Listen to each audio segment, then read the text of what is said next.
templo, um quadro dos deuses está pendurado na parede ao lado de uma estátua. Um homem de uniforme de beisebol os encara em silêncio, e de alguma forma ele parece esperançoso. Esse cara aí é o protagonista da nossa história. Alguém chama por Dan, fazendo-o se virar. É o monge. O monge pergunta se ele está indo pro jogo. Dan balança a cabeça dizendo que sim. Hoje é a grande final. O monge dá um sorriso irônico e provoca. Se ele perder, é melhor raspar a cabeça e virar monge. Dan não sabe se o monge está torcendo ou tentando recrutá-lo. De repente, alguém entra correndo e grita: "Irmãozão!"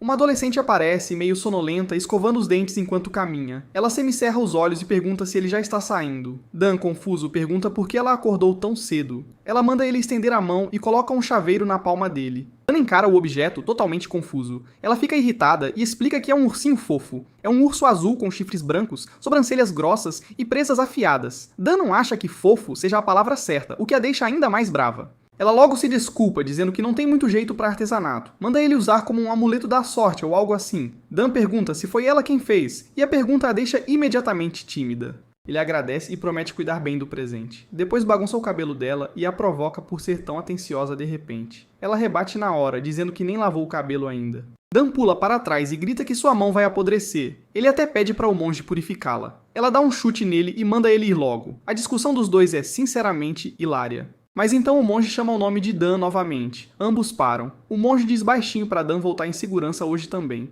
Dan apenas sorri e garante que não precisa se preocupar. Ele promete que voltará depois de vencer com estilo. O monge acredita nele. Afinal, Dan voltará vitorioso. No estádio, a voz do locutor ecoava por todo o campo. Fim da nona entrada, 2 eliminados, bases lotadas, o placar estava empatado. Quem vencesse levaria o campeonato de beisebol do ensino médio. Todos prendiam a respiração, querendo saber se Guandong High sobreviveria. Indo para o bastão estava Kim Dan. Ele apertou o cabo do taco. O locutor lembrou à multidão que Kim Dan era especial. As pessoas já o chamavam de a maior promessa do beisebol em toda a Coreia. O arremessador começou o movimento. A tensão entre os jogadores era tão densa que dava para cortar com uma faca. O primeiro arremesso voou da mão do pitcher. A bola disparou em velocidade máxima. Dan preparou o swing e rebateu. O taco conectou em cheio. A bola passou voando pelo arremessador. Tudo aconteceu num piscar de olhos. A bola subiu cada vez mais. Uma luva se esticou e a pegou, mas não era de um jogador. Era alguém na arquibancada. O estádio explodiu em comemoração. Home run. Kim Dan tinha conseguido. O locutor gritou que Dan era um jogador incrível. Vê-lo quase lembrou o locutor de seus próprios dias de jogo nos Estados Unidos. E com aquela rebatida final, Sangdan High derrotou Guandong High e conquistou o título. Eles até prepararam uma entrevista exclusiva com o astro. Naquela noite, após vencer o torneio, Dan sabia de uma coisa. Suas chances no draft que viria tinham acabado de disparar. Ainda assim, ele tinha um pequeno arrependimento. Esqueceu de comprar bolinhos de arroz no caminho, mas o monge já era velho. Será que ele podia comer bolinhos de arroz? Mas honestamente, já que Dan venceu o campeonato, não deveriam ser eles a comprar frango frito pra ele. De repente, vapt, ele levou um tapa na nuca. Era sua irmã. Ela reclamou que ele andava mais devagar que uma lesma e perguntou no que ele pensava tão sério. Infelizmente para Dan, sua caminhada vitoriosa virou um interrogatório de irmã. Ele ficou chocado. Ele mandou ela parar com isso. Ela mostrou a língua e ameaçou contar ao monge se ele a batesse. Então ele mudou de tática e a provocou, perguntando se ela tinha lavado o cabelo. Ela gritou que sim. Eles continuaram andando. Ela contou que a escola transmitiu o jogo durante a aula. E quando ele fez o home run, cada sala gritou tão alto que a escola começou a receber reclamações. Dan estufou o peito orgulhoso, dizendo que era natural. Afinal, um gênio sem igual tinha acabado de surgir na Coreia. Ela revirou os olhos e disse que foi tudo graças ao amuleto que ela deu. Dan respondeu com um "ah, claro", bem sarcástico. Ela logo disse que isso significava que ele deveria comprar algo para ela na próxima. Dan disse que estava morrendo de fome, então era melhor irem logo para casa comer. E como ele venceu o jogo, esperava que ela lavasse a louça. Ela reclamou que lavar a louça não tinha nada a ver com beisebol. Quando chegaram ao templo, Dan abriu a porta e anunciou em voz alta que tinha voltado. Mas pela fresta viu algo estranho. O monge estava caído no chão, e na frente dele estava um homem de capa vermelha. Dan se aproximou, tentando ver melhor. Ao mesmo tempo, sua irmã congelou. Ela abriu a porta mais um pouco e perguntou por que ele não entrava. Então ela viu também. O rosto dela ficou pálido enquanto gritava o nome do monge. O coração de Dan disparou. O homem disse calmamente que não tinha nada a ver com ele, mas Dan não acreditou. Ele correu e tentou acertar o homem com o taco, mas ele desviou facilmente. Então ele lentamente voltou seu olhar para Dan. Dan gritou para Kim Ina correr. Ela hesitou, preocupada, mas ele gritou de novo para ela ir logo. Lágrimas rolaram pelo rosto dela. Então, finalmente, ela correu. A mente de Dan girava. Quem era aquele homem e por que estava no templo? E o mais importante, o que aconteceu com o monge? Ele rezou para que o velho não estivesse morto. Agora, só havia uma coisa a fazer. subjugar o homem. Pelo menos ele teve sorte em uma coisa. O invasor não parecia estar armado. O homem falou calmamente, dizendo que gostaria de explicar tudo, mas infelizmente não tinha muito tempo. Pediu desculpas por as coisas terem chegado a esse ponto. Então tirou um. De repente, começou a brilhar intensamente. Os olhos de Dan se arregalaram. Num piscar de olhos, o homem sumiu. No momento seguinte, ele já tinha encurtado a distância e atingido Dan. Antes que Dan pudesse reagir, o homem pressionou o cristal brilhante no peito dele. Então, chamou Dan pelo nome. Disse para ele encontrar o NER. Dan congelou porque, ao olhar de perto, o rosto do homem era exatamente igual ao dele. Então, de repente, pareceu que o chão desmoronou sob seus pés, e Dan começou a cair. Ele estava totalmente confuso. O solo colapsava e seu corpo continuava caindo na escuridão. Ele tentou falar, mas nenhuma palavra saiu. Sua consciência começou a apagar, mas ele lutou desesperadamente contra isso. Iena e o monge ainda estavam lá atrás. Ele não podia desmaiar agora.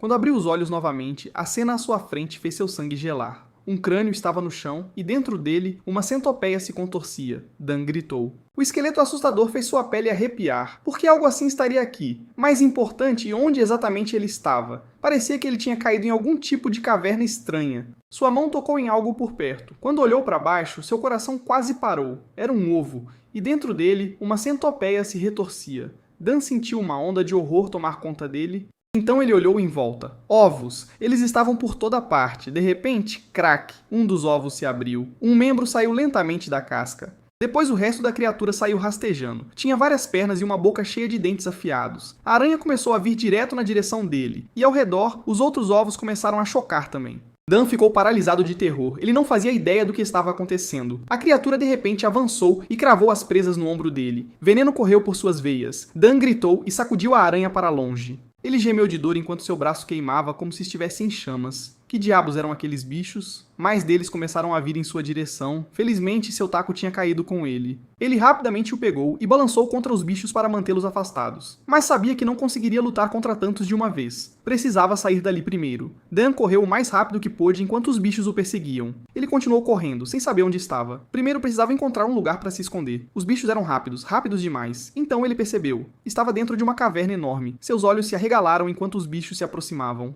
Ele não tinha escolha. Dan pulou no lago e mergulhou na água. Sua cabeça surgiu na superfície. Ele sentiu um alívio quando os bichos pararam na margem. Eles não podiam entrar na água, mas então uma dor aguda atingiu sua perna. Alguns bichos se contorcendo tinham se grudado nele. Dan correu para a margem e os arrancou das pernas. Eram sanguessugas. Ele suspirou frustrado. Monstros estavam literalmente em toda parte. E agora ele se perguntava seriamente onde diabos tinha ido parar. Dan passou a vida toda jogando beisebol, mas nunca tinha visto ou ouvido falar de nada parecido. Isso o fez pensar se ainda estava no mesmo mundo. Sua mão tocou em algo macio. Para sua surpresa, era o amuleto que sua irmã lhe deu. Estava gasto, faltando o olho direito e um chifre. Ele franziu a testa, imaginando como aquilo foi parar ali. Talvez estivesse no bolso o tempo todo. Então pensou em Iena. Também se perguntou se o monge estava bem. E, claro, lembrou daquele punk que ousou mexer com eles. Mas Dan se forçou a parar com esses pensamentos. Entrar em pânico não resolveria nada. Ele respirou fundo e tentou se recompor. Agora, a melhor coisa a fazer era agir. Tinha que haver uma saída. Depois de se acalmar um pouco, decidiu verificar os arredores. Mal sabia ele que uma criatura já estava atrás dele. Sua saliva venenosa pingou no taco. E foi aí que ele notou. Uma aranha monstro enorme estava bem ali. Dan congelou. A aranha atacou, forçando-o a se jogar no chão para desviar. Ele rolou rapidamente e se virou, bem a tempo de ver o que o perseguia. Ele sabia de uma coisa. Tinha que correr. Por sorte, notou algo crucial logo de cara. Viu uma fenda estreita na parede da caverna. Dan correu em direção a ela. Estava quase lá. A pequena abertura estava bem na sua frente, mas a perna da aranha estava a centímetros de distância. Ele quase foi mordido. Por sorte, conseguiu se espremer lá dentro. E a aranha era grande demais para segui-lo, mas ele relaxou cedo demais. A criatura enfiou uma de suas pernas na fenda, cravando-a entre seus pés. Tentou arrastá-lo para fora. Felizmente, não conseguiu alcançá-lo. Dan tremia enquanto encarava a boca do monstro, cheia de fileiras de dentes afiados. Depois de um momento, a aranha finalmente recuou e foi embora. Dan soltou um suspiro trêmulo. Por um segundo, ele realmente achou que ia morrer. Então notou algo estranho. Seu braço tinha ficado roxo, e as veias estavam saltadas sob a pele. Devia ser o veneno do bicho de antes. Pior, ele nem sentia mais o braço, como se as coisas já não estivessem ruins o suficiente. Sua vida estava por um fio, e agora seu braço estava basicamente inútil também. Ainda assim, não podia se esconder ali para sempre. Dan espiou para fora da fenda. Ele examinou a caverna, tentando decidir o que fazer. Então notou algo. Uma luz fraca e na frente dela a sombra de uma pessoa. Dan imediatamente chamou por ela, gritou que estava ali. Um alívio inundou seu peito. Ele achou que estava totalmente sozinho ali embaixo, mas quando a pessoa se aproximou, Dan finalmente viu seu rosto, e o que viu fez seu sangue gelar. Dan viu que era um esqueleto com uma aranha na cabeça. Ele congelou ao perceber que não era uma pessoa, mas outro monstro. Ele tentou mordê-lo. Por sorte, conseguiu desviar. Quando o esqueleto caiu de cara no chão, ele finalmente viu a aranha claramente. Seu membro, parecido com uma cauda, estava cravado direto no crânio como um parasita controlando o corpo. Ele apertou o cabo do taco. Seja lá o que fosse aquilo, se ele esmagasse, deveria morrer. Mas ele ficou chocado. Seu taco quebrou ao meio. O bicho irritado se virou para ele. O esqueleto avançou e mordeu o ombro de Dan. Ele gemeu de dor. Tentou empurrá-lo. Enfiou o cabo do taco quebrado na boca dele e o empurrou. Ele sacudiu o taco e avançou de novo. Dan congelou de horror quando o bicho agarrou seu rosto. Tentou arrancar sua cabeça, mas ele bloqueou com o braço. O bicho mordeu seu braço. Ele gemeu de dor. Sua outra mão procurou algo no chão. Conseguiu pegar uma pedra e esmagou o esqueleto com ela. O esqueleto desabou. Então ele avançou para terminar o serviço. Continuou esmagando com a pedra. O som de rachadura ecoou pela caverna. O crânio com o parasita se estilhaçou, e isso o deixou exausto. Mas no momento em que terminou, mais monstros apareceram. A essa altura, ele já parecia de saco cheio. Diferentes monstros saíram da escuridão. Todos os mortos-vivos tinham parasitas presos em seus crânios. Agora sua raiva o fazia querer levar aquilo até o fim. Ele começou a correr. Ele avançou ao mesmo tempo em que os monstros corriam para cima dele. Dan socou os monstros. Um esqueleto de cachorro mordeu sua panturrilha. Ele cerrou os dentes de dor. Lutou de volta, acertando uma cotovelada no esqueleto, mas havia mais. Um humanoide morto-vivo pulou nele, jogou-o no chão e tentou arrancar seu rosto. Felizmente, ele conseguiu empurrá-lo antes que os outros o alcançassem. Do nada, ouviu alguém dizer que aquilo era divertido. Seus olhos se arregalaram. Ele olhou para a voz e viu que era seu amuleto da sorte falando. Ele encarou o bonequinho incrédulo, não podia acreditar que estava falando. Por um momento, ele se perguntou se tinha finalmente perdido o juízo. Perguntou o que era aquilo. O boneco ficou nebuloso. Disse calmamente que não importava. Dan estava prestes a morrer, então, se o pegasse, viveria. Ele perguntou o que isso significava. Naquele exato momento, foi como se o tempo tivesse desacelerado. A voz o apressou, pois os monstros estavam se aproximando. Ele correu o mais rápido que pôde em direção à chama azul, enquanto os monstros o perseguiam. Ele estava quase lá. Um monstro quase o agarrou, mas sua mão tocou o boneco nebuloso primeiro, e uma luz brilhante explodiu. Por causa daquela luz, os monstros não podiam chegar perto dele. Ele se viu segurando a névoa na mão. Seus olhos queimavam com chamas azuis. A princípio ele não entendeu a arma que se formava em sua mão, mas ela lentamente tomou a forma de um taco de beisebol. Ele se sentiu um pouco decepcionado. De todas as coisas, era só um taco de beisebol. O monstro guinchou alto e avançou. A raiva de Dan finalmente explodiu. Ele balançou o taco com tudo o que tinha. O corpo do monstro explodiu com um impacto. Ele piscou, chocado com o que tinha acabado de acontecer. Apenas as pernas do monstro restaram no chão. Ele podia sentir o poder percorrendo seu corpo, talvez fosse por causa do taco. Ele não fazia ideia do que estava acontecendo, mas com ele sentia que podia lutar onde quer que estivesse, ou o que o taco realmente fosse, ou porque tinha que passar por tudo aquilo. Nada disso importava mais, porque agora ele esmagaria cada um deles e sobreviveria. Os cadáveres dos monstros estavam espalhados por toda a parte, e a maioria estava despedaçada. A essa altura, Dan já respirava com dificuldade. Ele não podia acreditar no que tinha acontecido. Seu taco era extraordinário. Ele podia sentir o poder fluindo por todo o seu corpo. Ele se perguntou se era algum tipo de magia, mas então o taco de repente virou névoa. Ele encarou aquilo em choque, a névoa se juntou e formou algum tipo de criatura estranha. Aquilo honestamente o assustou. Então ela se virou para os cadáveres dos monstros. Dan não fazia ideia do que estava vendo. A criatura começou a devorar os monstros. Ela flutuava, consumindo cada cadáver, e quando terminou, começou a brilhar intensamente. Então voltou para as mãos de Dan. Tinha virado um taco de beisebol de novo. De repente, seu coração apertou. Nosso garoto sentiu a dor mais excruciante que já sentiu em toda a sua vida.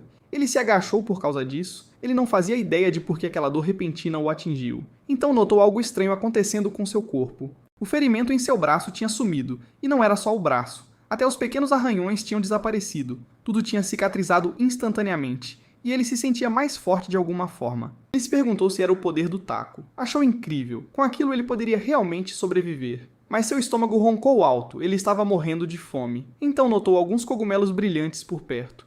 Ele os encarou e pensou por um longo momento. Agora, os cogumelos eram a única coisa que ele podia comer, mas monstros eram perigosos. Aqueles cogumelos podiam ser venenosos. Ainda assim, ele tomou sua decisão. Ele ia comê-los. Preferia arriscar o veneno do que morrer de fome lentamente. Dan deu uma mordida, e seus olhos se arregalaram de surpresa. Eles eram realmente deliciosos. A aposta valeu muito a pena. Tendo recuperado suas forças, na verdade, não teria sido surpresa se ele tivesse ficado doente a qualquer momento. Ele estava feliz que a comida estava garantida por enquanto. Depois disso, ele foi até a poça de água. Havia sanguessugas nela, mas pelo menos era potável. Ainda assim, parecia nojento. Na verdade, não teria sido surpresa se ele tivesse ficado doente a qualquer momento. Mas talvez por causa da influência do taco, ele permaneceu praticamente ileso. Até a sobrevivência brutal na caverna tornou-se um pouco administrável graças àquele poder misterioso. Assim que ele começa a se ajustar à vida na caverna, os monstros que continuavam a atacá-lo o lembravam de que aquele não era o mundo em que ele vivia. Aqueles insetos que pareciam parasitar os cadáveres de outras criaturas tinham cascas duras, mas seus pontos fracos eram fáceis de atingir. Derrubá-los não era tão difícil, embora isso fosse inteiramente graças ao taco. Assim que ele matava os monstros, o taco devorava os restos, e quando voltava para ele, seu corpo se curava e ficava ainda mais forte. Dessa forma, ele se adaptou lentamente àquele inferno, recuperando pouco a pouco a esperança e a confiança de que poderia sobreviver. Isso até ele encontrar alguém. Inúmeros perigos espreitavam naquele lugar escuro, mas o mais perigoso de todos era definitivamente aquele monstro enorme. Felizmente, ele só vagava perto do ninho de vez em quando. Ele não parecia fazer outros movimentos. Ele vagou pela caverna por muito tempo enquanto o evitava, mas não conseguia encontrar nenhuma saída. No final, ele chegou a uma conclusão. A saída devia estar no lado oposto ao ninho onde ele começou. O problema era que ele teria que passar por aquele inferno, mesmo que pudesse lidar com os insetos e monstros menores. Ele se perguntou se conseguiria passar por aquele monstro enorme. Além disso, se perguntava se algum dia conseguiria voltar para onde sua família estava. A ideia de ficar preso naquele inferno para sempre fez seu humor despencar. Ele também se perguntava como tinha caído naquele lugar, e por que o homem de manto mais cedo era exatamente igual a ele. Ele se lembrou do homem dizendo para ele encontrar algo. Ele lutou contra aqueles pensamentos dolorosos. Mas depois de um tempo, ele parou. Pensar nisso não o ajudaria a sobreviver. Então, decidiu focar em sair dali. Ele continuou andando pela caverna até chegar ao local onde tudo começou. Os insetos ainda saíam dos ovos. Ele olhou em volta com cuidado e percebeu que o monstro gigante não estava lá, apenas os filhotes, e eles nem pareciam muito agitados. Isso o fez acreditar que poderia conseguir. Ele pisou em um osso que estalou alto, ele congelou na hora. Virou a cabeça lentamente, suspirou aliviado quando viu que não tinha nada ali. Ele achou que o monstro simplesmente não o ouviu. Estava tremendo igual vara verde, mas conseguiu chegar ao outro lado em segurança. Dan seguiu em frente, torcendo para deixar tudo aquilo para trás logo, porque ele ia sair dali. Ele finalmente chegou a uma parte da caverna onde o teto tinha uma abertura grande e a luz entrava. Havia ovos espalhados por ali também. Não via um caminho claro para fora, o que o fez pensar se era um beco sem saída. Mas a luz parecia vir do exterior. Ele pensou em subir, mas pisou em algo que o assustou. Fez um barulho alto, então ele olhou para baixo devagar. Infelizmente, ele estava pisando bem em cima do corpo do monstro gigante e tinha acabado de chamar a atenção dele. O monstro gigante o atacou e o jogou no chão. O impacto o fez tossir sangue. Doeu muito, ele xingou mentalmente. Então ele percebeu uma coisa. Aquele era o ninho do monstro gigante. A criatura avançou, pronta para devorá-lo. Dan sentiu um calafrio na espinha enquanto lutava para ficar de pé. Ele levantou o bastão rapidamente. Golpeou com tudo o que tinha para o monstro não alcançá-lo. O bastão atingiu o membro do monstro, sangue verde espirrou. Por um momento, Dan ficou meio confiante. Essa luta parecia diferente da primeira. O monstro gigante claramente não gostou daquilo. Ele avançou de novo, mas Dan conseguia ler seus movimentos. Ele sempre confiou na sua visão cinética. Ainda assim, esse monstro estava em outro nível. Ele bloqueou os membros atacantes. O monstro gigante soltou um guincho alto. Dan continuou observando com atenção. Quando viu o ferimento no membro, sentiu alívio. Seu ataque funcionou. Agora ele sabia algo importante. Ele podia vencer. O monstro abriu a boca de repente e soltou um rugido aterrorizante. O rosto de Dan ficou pálido. O chão começou a tremer. Pequenos insetos parecidos com aranhas correram na direção deles. Eram tantos que pareciam uma criatura gigante só. Dan só conseguia pensar em uma coisa. Isso era totalmente injusto. Ele apertou o cabo da espada e esmagou os insetos. Olhou para trás e atingiu mais alguns que tentavam chegar por ali. Um dos insetos virou de costas. A essa altura, Dan respirava com dificuldade. Cadáveres de insetos estavam espalhados por toda parte, mas mais deles continuavam saindo perto do monstro gigante. Parecia não ter fim. Algo se moveu rápido de repente. Os olhos de Dan se arregalaram. No instante seguinte, o membro do monstro atravessou seu peito. Ele cerrou os dentes e aguentou a dor. Lutou para se soltar. Um gemido de dor escapou de sua boca, mas ele ainda segurava o bastão com força. Então, ele golpeou o membro com toda a sua força, tentando se libertar. Rasgou o membro, fazendo o monstro guinchar alto. Finalmente, o membro preso no peito saiu, mas Dan sangrava muito. Sua aparência estava péssima. E ainda havia muitos monstros à sua frente. Sua visão começou a embaçar. Ele se perguntou se era por ter perdido tanto sangue. Começou a sentir tontura. Será que era até ali que ele ia? Ele não achava que conseguiria vencer daquele jeito. Sabia que não havia mais nada a fazer. O que ele deveria fazer agora? De repente, ouviu alguém dizer para ele lutar. Quando olhou para cima, viu Jaina. Ela disse para ele nem pensar em desistir ali. Ele ia fazer perguntas, mas ela o cortou e mandou ele levantar. Ela disse que ela e o monge estavam esperando por ele. Pediu que se apressasse, levantasse e lutasse. Isso o trouxe de volta à realidade. Ele se virou e pegou seu bastão de beisebol. Ele se moveu rápido enquanto os insetos pulavam nele. A criatura dentro do bastão revelou sua forma de névoa. Brilhou intensamente. Seu rosto cobriu o lado direito do rosto de Dan.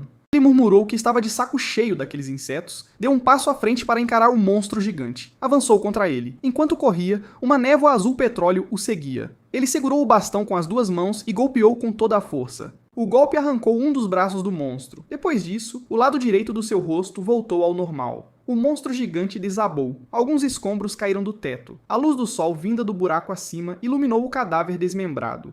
Dan ficou confuso sobre como ficou tão forte de repente. Finalmente, Dan ia sair dali. Seu bastão virou névoa de novo. Isso o surpreendeu, mas ele achou que ia comer o cadáver de novo. E sentiu nojo enquanto via aquilo comer. Não importava quantas vezes visse, ele não conseguia se acostumar. Quando terminou, a névoa girou ao redor dele. Ele ficou chocado quando ela entrou no seu corpo de repente.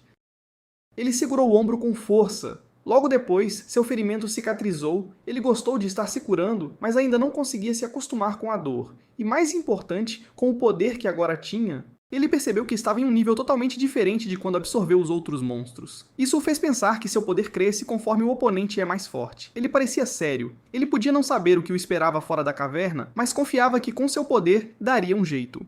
Ele saiu e ficou surpreso com o que viu. Era um deserto. Um deserto não era exatamente um lugar ótimo para se estar, mas ainda era 1000 vezes melhor que aquela caverna úmida. Poucos minutos depois, ele caiu de joelhos. Seus lábios estavam secos e rachados, ele logo percebeu que estava enganado. Aquele lugar era muito mais desolado do que esperava. Não havia comida nem água. As únicas coisas que encontrava eram esqueletos andando, mas eles não o surpreendiam mais. Depois de lutar tanto para sobreviver, ele poderia acabar morrendo de fome. Sentindo-se fraco, ele deitou no chão. Não havia uma alma viva por perto. As únicas coisas parecidas com humanos por ali eram monstros. Ele começou a pensar que aquele poderia ser um mundo onde a humanidade já tinha perecido. Ele fechou os olhos, torcendo para que, ao abri-los, tudo fosse apenas um sonho. De repente, alguém gritou que havia uma pessoa. Isso o acordou. Um homem de meia-idade disse para a garota raposa, Chloe, não chegar perto de Dan. Ela respondeu que a pessoa ainda estava viva. Dan ficou chocado. Um momento depois, Chloe parecia irritada. Dan estava chorando rios. Ela disse para ele parar de chorar, mas ele não conseguia. Estava tão aliviado por encontrá-los. Eram as primeiras pessoas que via desde que chegou ali, e eles podiam falar com ele. Ele chorou tanto que foi bem feio, na verdade. O homem disse para ele se acalmar para que pudessem conversar. Chloe não acreditava que ele disse aquilo, já que ainda tinha um longo caminho a percorrer. Ele disse para ela olhar como o cara estava feliz. Não podiam simplesmente ignorá-lo. Além disso, foi ela quem correu primeiro porque viu que ele estava vivo. Isso a fez corar. No fim, ela concordou com ele. Ele disse que foi a escolha certa. Eles montaram um acampamento e cozinharam em uma fogueira. A panela cheirava muito bem. Dan encarava intensamente. Fazia tanto tempo que ele não via comida de verdade. Chloe comentou que ele agia como alguém que passava fome há dias. Dan respondeu que não comia nada há mais de 5 dias. Ela ficou chocada ao ouvir aquilo. Perguntou se era possível sobreviver tanto tempo. Dan disse que não tinha certeza, mas achava que era porque estava absorvendo aqueles monstros. O homem disse que parecia algum tipo de magia que ele nunca tinha ouvido falar. Dan ficou surpreso ao saber que magia existia naquele mundo. Chloe achou difícil de acreditar. Perguntou de onde ele vinha. Dan admitiu que não sabia por onde começar a explicar. O homem disse para ele comer primeiro. Eles poderiam ouvir sua história enquanto comiam, depois que terminassem. Eles descobriram que Dan veio de outro mundo e simplesmente acordou ali. E sempre que matava monstros com sua arma cega, seu corpo se curava e ficava mais forte. Eles acharam que era uma habilidade muito estranha. Chloe notou como os mortos-vivos estavam quietos naquela noite. Dan disse que tinha acabado com todos eles com seu bastão. Chloe ficou chocada, mas no fundo, o homem sabia algo importante.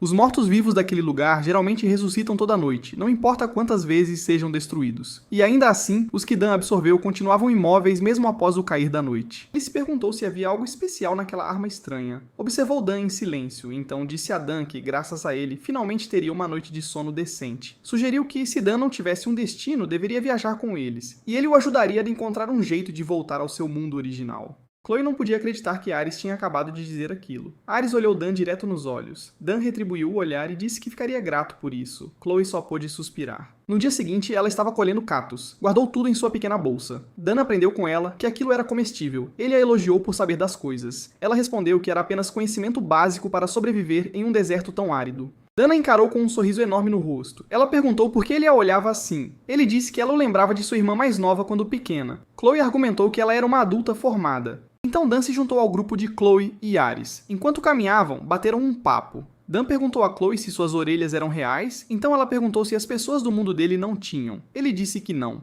Conforme viajava com eles, ele aprendeu muitas coisas sobre aquele mundo. Com Chloe, que apresentou sua raça como Beastian, ele aprendeu o senso comum e o conhecimento necessário para sobreviver. Ela perguntou que tipo de raças viviam no mundo dele. Dan respondeu que só existiam humanos. Isso a fez dizer que parecia entediante. Ela correu até Ares quando o alcançaram. Com um homem de meia-idade chamado Ares, Dan aprendeu sobre a ecologia dos monstros e como eles lutam. Os dois também contaram que tinham ido ali para matar o líder dos monstros. Dan se sentiu incrivelmente sortudo. Mesmo que ainda não soubesse muito sobre as pessoas daquele mundo, ele sabia de uma coisa com certeza. Ele tinha conhecido pessoas realmente boas. Mais tarde, naquela noite, ele segurou seu amuleto da sorte na mão. Não conseguia parar de pensar. Ares perguntou se ele não conseguia dormir. Aparentemente, ele tinha vindo ver como ele estava. Dan admitiu que tinha muita coisa na cabeça. Ares perguntou se ele estava pensando em casa, e disse que também estava curioso sobre isso. Afinal, ele vivia naquele mundo há muito tempo. Mas Dan era a primeira pessoa de outro mundo que ele conhecia. Dan respondeu que, comparado àquele mundo, o dele era bem chato, o que fez Ares concluir que devia ser um mundo muito pacífico. Dan só pôde sorrir. De repente, ele percebeu o quão pacífico seu antigo lar realmente era. A vida que ele um dia achou miserável seria considerada um luxo naquele mundo. Ele até começou a falar sobre beisebol com Ares. Dan tomou a decisão firme de fazer o que fosse preciso para voltar. No dia seguinte, um monstro grande, parecido com um dragão, estava perseguindo eles. A parte de morrer definitivamente não fazia parte do seu plano. Dan e Chloe correram. Ele disse para ela ir primeiro. Ela se preocupou com ele, mas ele insistiu para que ela se apressasse. Ele segurou o bastão, coçou o bastão com força e o esmagou no rosto do dragão. O golpe fez o bicho lutar para abrir o olho direito. Dan tinha colocado tudo o que tinha naquele ataque. O dragão ficou irritado. Ele o derrubou, fazendo-o gritar alto. Ele foi lançado para longe. A explosão fez Chloe se virar. Dan se contorcia de dor. Ele encarou o monstro. O dragão mergulhou na direção dele tentando comê-lo. Ele entrou em pânico, mas, de repente, o monstro gigante foi cortado da boca até o corpo todo. Então ele desabou no chão. Ares tinha conseguido. Ele perguntou a Dan se ele estava bem. Chloe imediatamente o repreendeu por ter se atrasado. Perguntou a Dan se ele estava ferido. Dan disse que não era nada sério. Seu bastão de beisebol começou a brilhar, a criatura saiu e começou a comer o monstro. Os olhos de Dan e Chloe se arregalaram de choque. Então, os ferimentos de Dan começaram a cicatrizar. Logo, ele parecia bem de novo. Chloe perguntou o que era aquilo. Perguntou se era a absorção que ele mencionou antes. Dan disse que era basicamente isso. Ares observou enquanto o cadáver e sua mana desapareciam sem deixar rastros. Dan e Chloe conversaram alegremente sobre o que tinha acabado de acontecer. Mas Ares parecia sério. Com uma voz firme, ele chamou o nome de Dan e disse que havia algo que queria que Dan fizesse. Dan e Chloe ouviram com atenção. Mais tarde naquela noite, Chloe gritou que ele estava louco, mas Ares parecia totalmente sério. Ela estava furiosa porque ele estava basicamente dizendo para Dan lutar contra um Lich. Isso era o mesmo que dizer para ele morrer. Os dois conversaram longe de Dan, mas Chloe ainda gritava. Ela lembrou Ares que matá-lo de acordo com o plano original já deveria ser o suficiente. Ares respondeu que, se Dan recusasse, ele não o forçaria. Ela continuou aumentando o tom de voz, dizendo que aquele idiota nem sabia o quão forte um Lich realmente era. Ela foi interrompida de repente quando Dan disse que faria. Chloe ficou chocada. Isso a deixou totalmente sem palavras. Dan perguntou o que precisava fazer primeiro. Enquanto jantavam, eles ouviram Ares. Chloe perguntou o que exatamente eles precisavam verificar. Ele explicou que, como Chloe disse, Dan ainda não entendia totalmente suas próprias habilidades. Dan admitiu que era verdade. Então, antes de enfrentar o Lich, eles precisavam descobrir suas habilidades em detalhes, como funcionavam e quais eram seus limites. Dan também estava curioso sobre isso. Ele também queria saber que tipo de poder seu bastão realmente tinha, então perguntou o que eles iam fazer. No dia seguinte, ele parecia bem bobo sentado ali. Com uma expressão de tédio, perguntou o que estavam fazendo. Chloe disse que era um escaneamento de mana. Ele ficou animado com a ideia de que talvez também tivesse mana, mas eles só podiam supor, já que todo mundo tecnicamente tem mana de qualquer jeito. Ares disse que daria uma olhada rápida, e talvez aprendessem algo sobre a arma estranha e a mana de Dan. Dan corou de repente e cobriu o corpo. Ares disse rapidamente que não era aquele tipo de inspeção. Ele colocou a mão no ombro de Dan e começou a canalizar mana. Ares fechou os olhos e então sua consciência foi puxada para outro lugar. À sua frente, havia uma figura maligna e nebulosa. Um vento forte soprou de repente, o que o forçou a tirar a mão do ombro de Dan.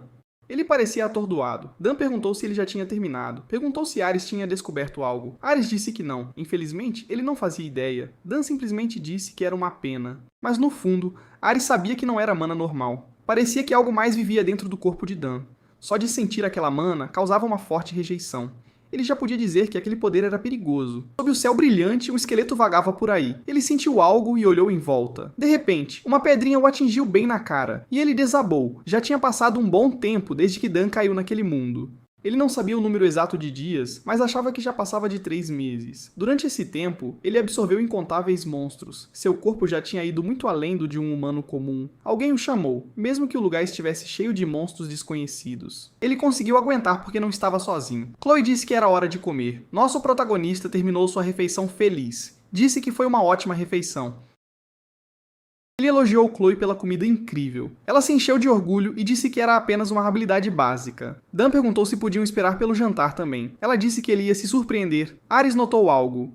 Dan era surpreendentemente bom com crianças. Ele observou como Dan naturalmente empurrava os preparativos do jantar para Chloe. Ares perguntou se a coisa que ele estava ensinando estava indo bem. Dan perguntou se ele se referia ao treinamento de manipulação de mana. Ele admitiu que não estava indo tão bem quanto esperava. Ele ainda não conseguia sentir nada. Achou que talvez fosse porque simplesmente não tinha talento. Ares pensou consigo mesmo que era exatamente como esperava. Provavelmente era pedir demais. Ele também notou que Dan não parecia ter nenhuma aptidão para magia, assim como ele.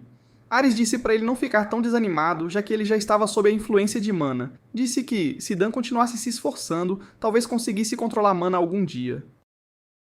Dan sorriu e disse que, mesmo que não pudesse usar mana, ele ainda tinha ficado bem forte. Ele esperava poder ser útil quando lutassem contra o Lich ou o que quer que fosse. Mas Chloe e Ares ficaram quietos depois de ouvir isso. Então Ares falou. Ele disse a Dan que não haveria situação em que ele lutaria contra o Lich diretamente. Isso o deixou totalmente confuso. Ares explicou que, de um ponto de vista normal, Dan podia parecer forte o suficiente, mas ainda não estava no nível necessário para enfrentar um Lich. Seu papel era simplesmente absorver o cadáver depois que Ares o derrotasse. Dan respondeu que entendeu. Ares acrescentou que era para sua segurança, então ele não deveria se preocupar muito com isso. Ele disse a Dan que eles chegariam ao destino em poucos dias, então ele deveria descansar bastante. Dan respondeu que sim. Eles continuaram sua jornada. À noite, lutavam contra os mortos-vivos e depois jantavam.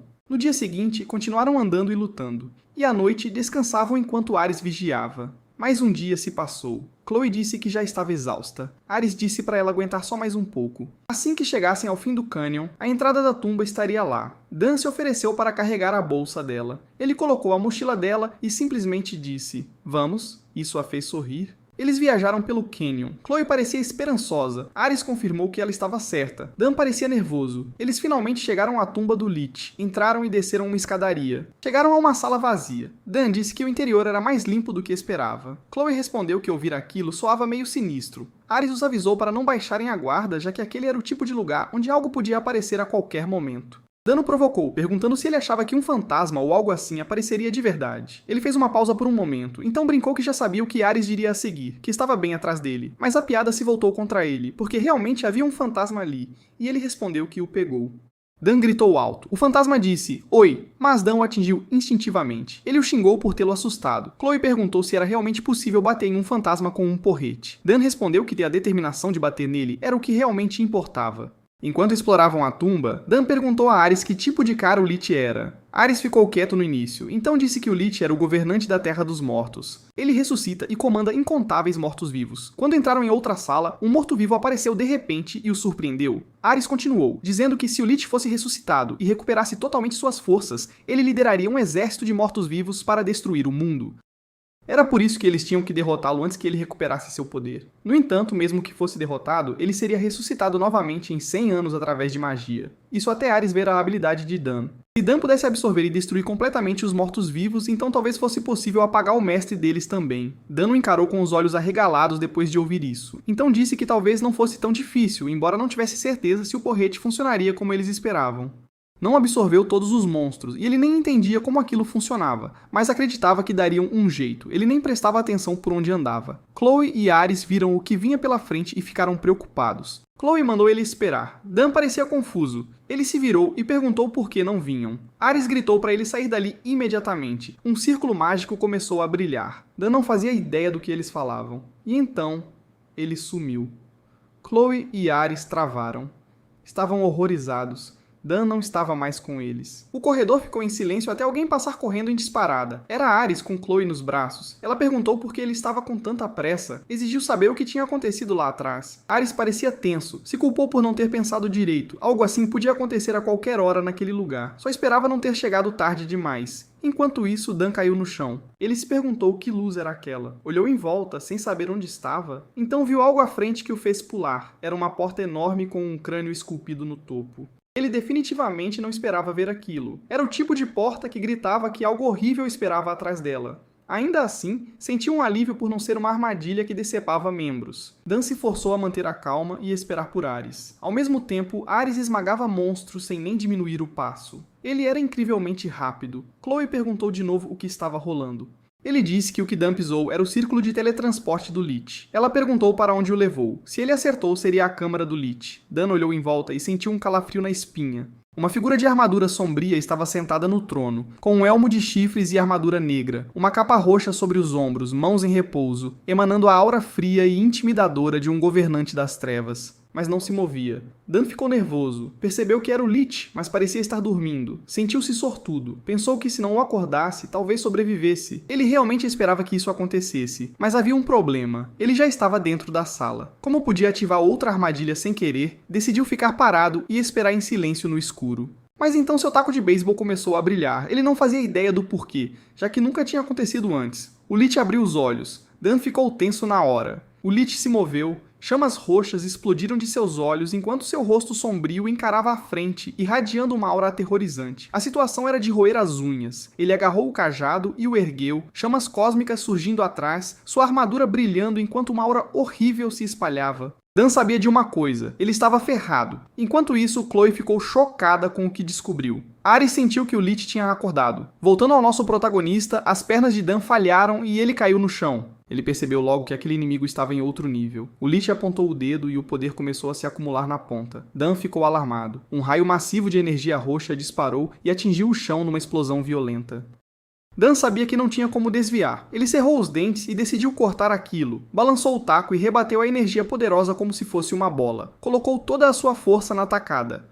O ataque foi mandado de volta para o Lich. Claro, o Lich não esperava por isso. Uma explosão ocorreu no ar onde o Lich flutuava. Dan observou com cuidado, a poeira baixou e revelou o Lich completamente ileso. Dan praguejou mentalmente. Ele nem se mexeu. Pensou em como derrotar um monstro desses. O Lich moveu os dedos de novo. Vinhas roxas brotaram do chão de repente. Elas se enrolaram nos braços e pernas de Dan. Ele estava totalmente preso. O Lich o encarou e disse que ele possuía um poder incomum. Perguntou se a fonte era o coração dele. O Lich estendeu a mão. Disse que saberia a resposta quando abrisse Dan ao meio. De repente, uma espada cortou seu braço. Ambos ficaram chocados e olharam para a origem do ataque. Era Ares. E esse cara está farmando aura agora. Energia sombria girava em torno de sua lâmina. Ele encarou o Lich. As vinhas foram cortadas. Dan finalmente se soltou. Ares perguntou se ele estava ferido e mandou Dan recuar, que ele resolveria. O Lich disparou contra Ares. O ataque veio de todas as direções, explosões por toda parte. Dan ficou preocupado com Ares. O Lich esperou calmamente pelo resultado. Fumaça cobriu tudo, mas, através dela, Ares cortou o Lich ao meio. O Lich não esperava por isso. Ares saiu do ataque sem um arranhão. O corpo do Lich, partido em dois, se fundiu de novo. O Lich disse que eles compartilhavam um destino terrível que os unia. Ele juntou as mãos lentamente diante do peito. Energia roxa se acumulou entre as palmas, enquanto o poder sombrio girava em torno de sua armadura. Uma explosão massiva de energia roxa surgiu acima, espalhando-se como uma estrela gigante no céu. Dan perguntou o que era aquilo. O Lich respondeu, fim da estrela, e lançou contra eles. Era uma onda massiva de energia sinistra. Os olhos de Dan se arregalaram e sua boca ficou aberta ao encarar aquele poder avassalador. À sua frente, Ares se preparava. A energia roxa detonou violentamente, destruindo o chão e jogando pedras e destroços para todo lado.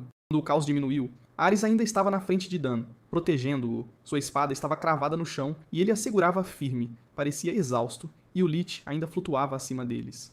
A explosão massiva se dividiu e rasgou o chão ao redor. Mas Ares e Dan estavam no único ponto intocado, ilesos. Claramente, o Lich não esperava por isso. Disse que Ares sempre o enfrentou sozinho, mas desta vez trouxe um companheiro estranho.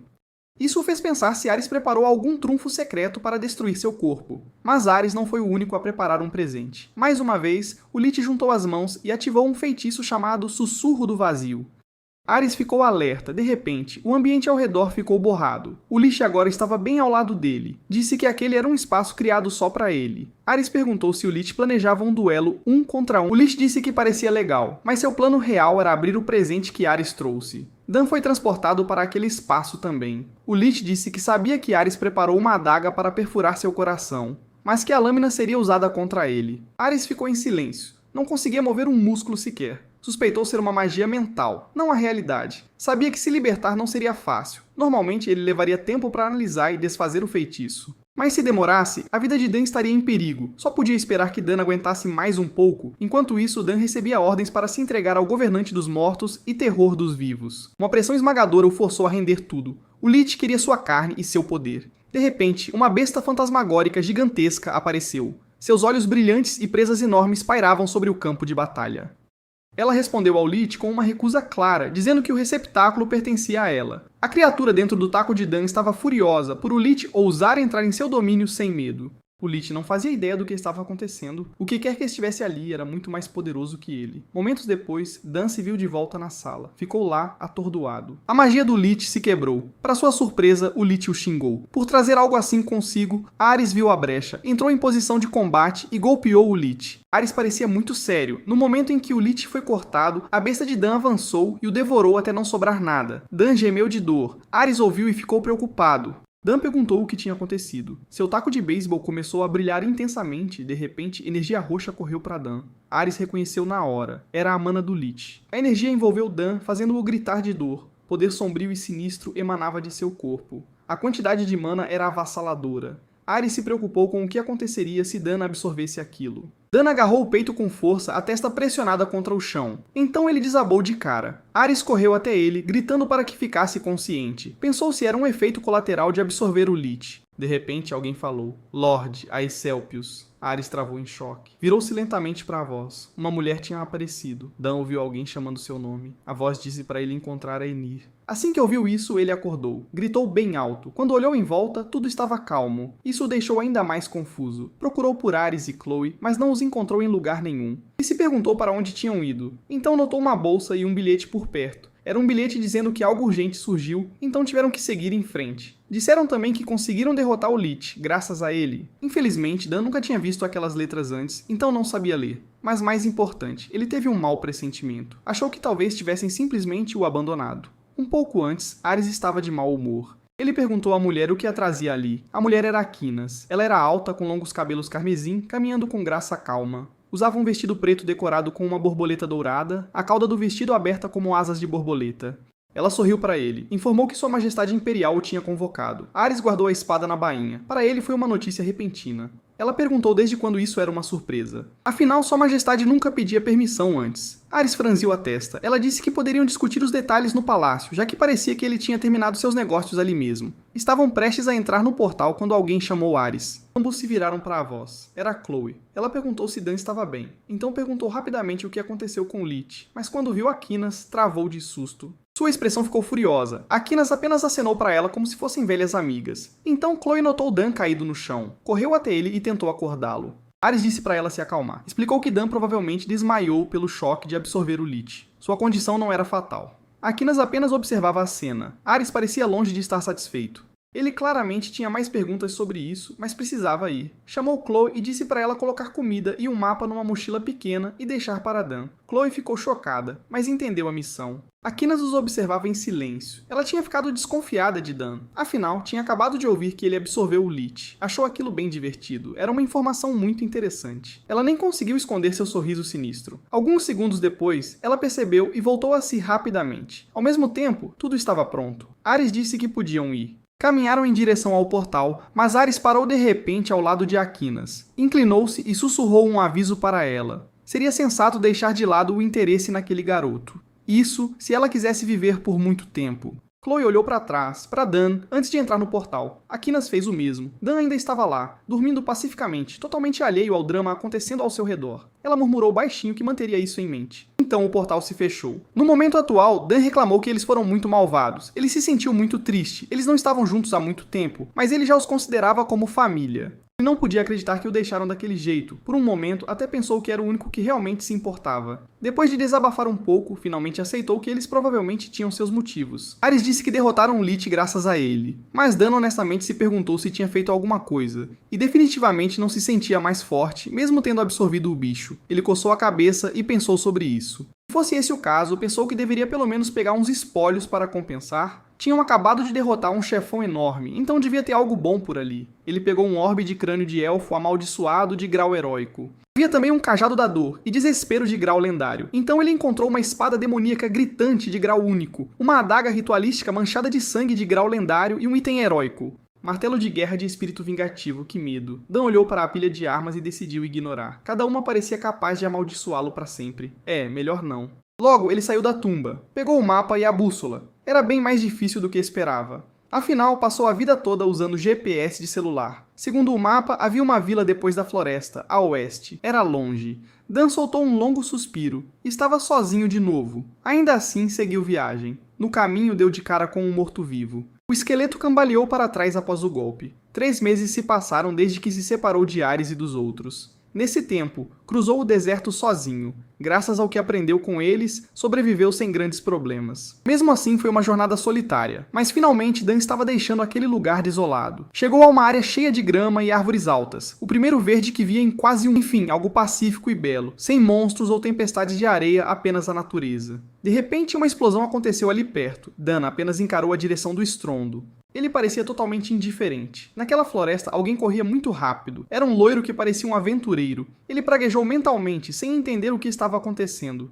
Um ataque quase o atingiu. A explosão o jogou longe. Ele não fazia ideia do porquê daquela criatura estar ali. Era uma Wyvern. Sabia que era o seu fim. Até Robert, e o mais forte, morreu sem nem reagir. Um caçador de nível bronze como ele não tinha chance. Vieram apenas para exterminar uns goblins, mas deram de cara com esse monstro. Ela rugiu bem na cara dele. Ele aceitou que aquele era o seu limite. Então, uma figura avançou direto na boca da Wyvern. Ele abriu os olhos e a viu. Ele a reconheceu. Alyosha. Ela o chamou de Alt, perguntou por que ele estava parado e mandou levantar logo. Ele perguntou por que ela voltou, já que deveria ser a isca para fugirem. Ela disse que não o deixaria bancar o herói sozinho. Ele ficou tocado com as palavras dela. Não discutiu mais. Achou que ela teria algum plano. Ela respondeu que, se tivesse um plano, Robert não estaria morto. Ela disse que na contagem de 3, ele deveria correr sem olhar para trás. Ele entendeu. Ela começou a contar, mas a Wyvern atacou antes, jogando-a para longe. Alt ficou em choque, gritou o nome dela. Uma flecha passou zunindo e atingiu o rosto da Wyvern.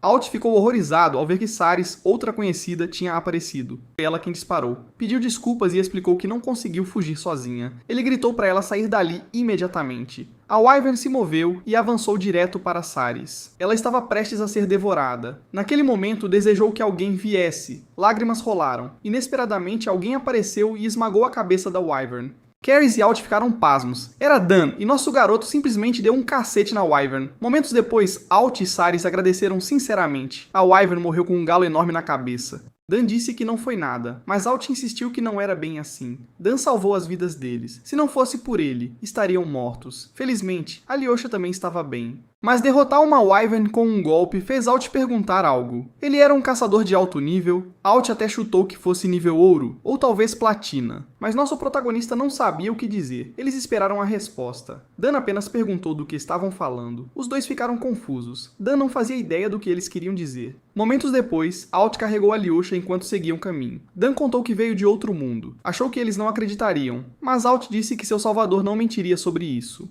Sirius acrescentou que nunca ouviu falar disso, mas magia de teletransporte já existia. Então, viajar entre dimensões talvez fosse possível. Enquanto isso, ela carregava as armas dos colegas caídos. Dan ofereceu ajuda, mas ela disse que seria pedir demais. Alt completou que eles também não sabiam tudo sobre o mundo, então estavam abertos a possibilidades estranhas. Dan percebeu que casos como o dele eram raros. Alt admitiu que ficou chocado mais cedo. Um monstro estranho apareceu e devorou o cadáver da Wyvern. Depois, virou um porrete. A arma irradiava uma quantidade incrível de mana.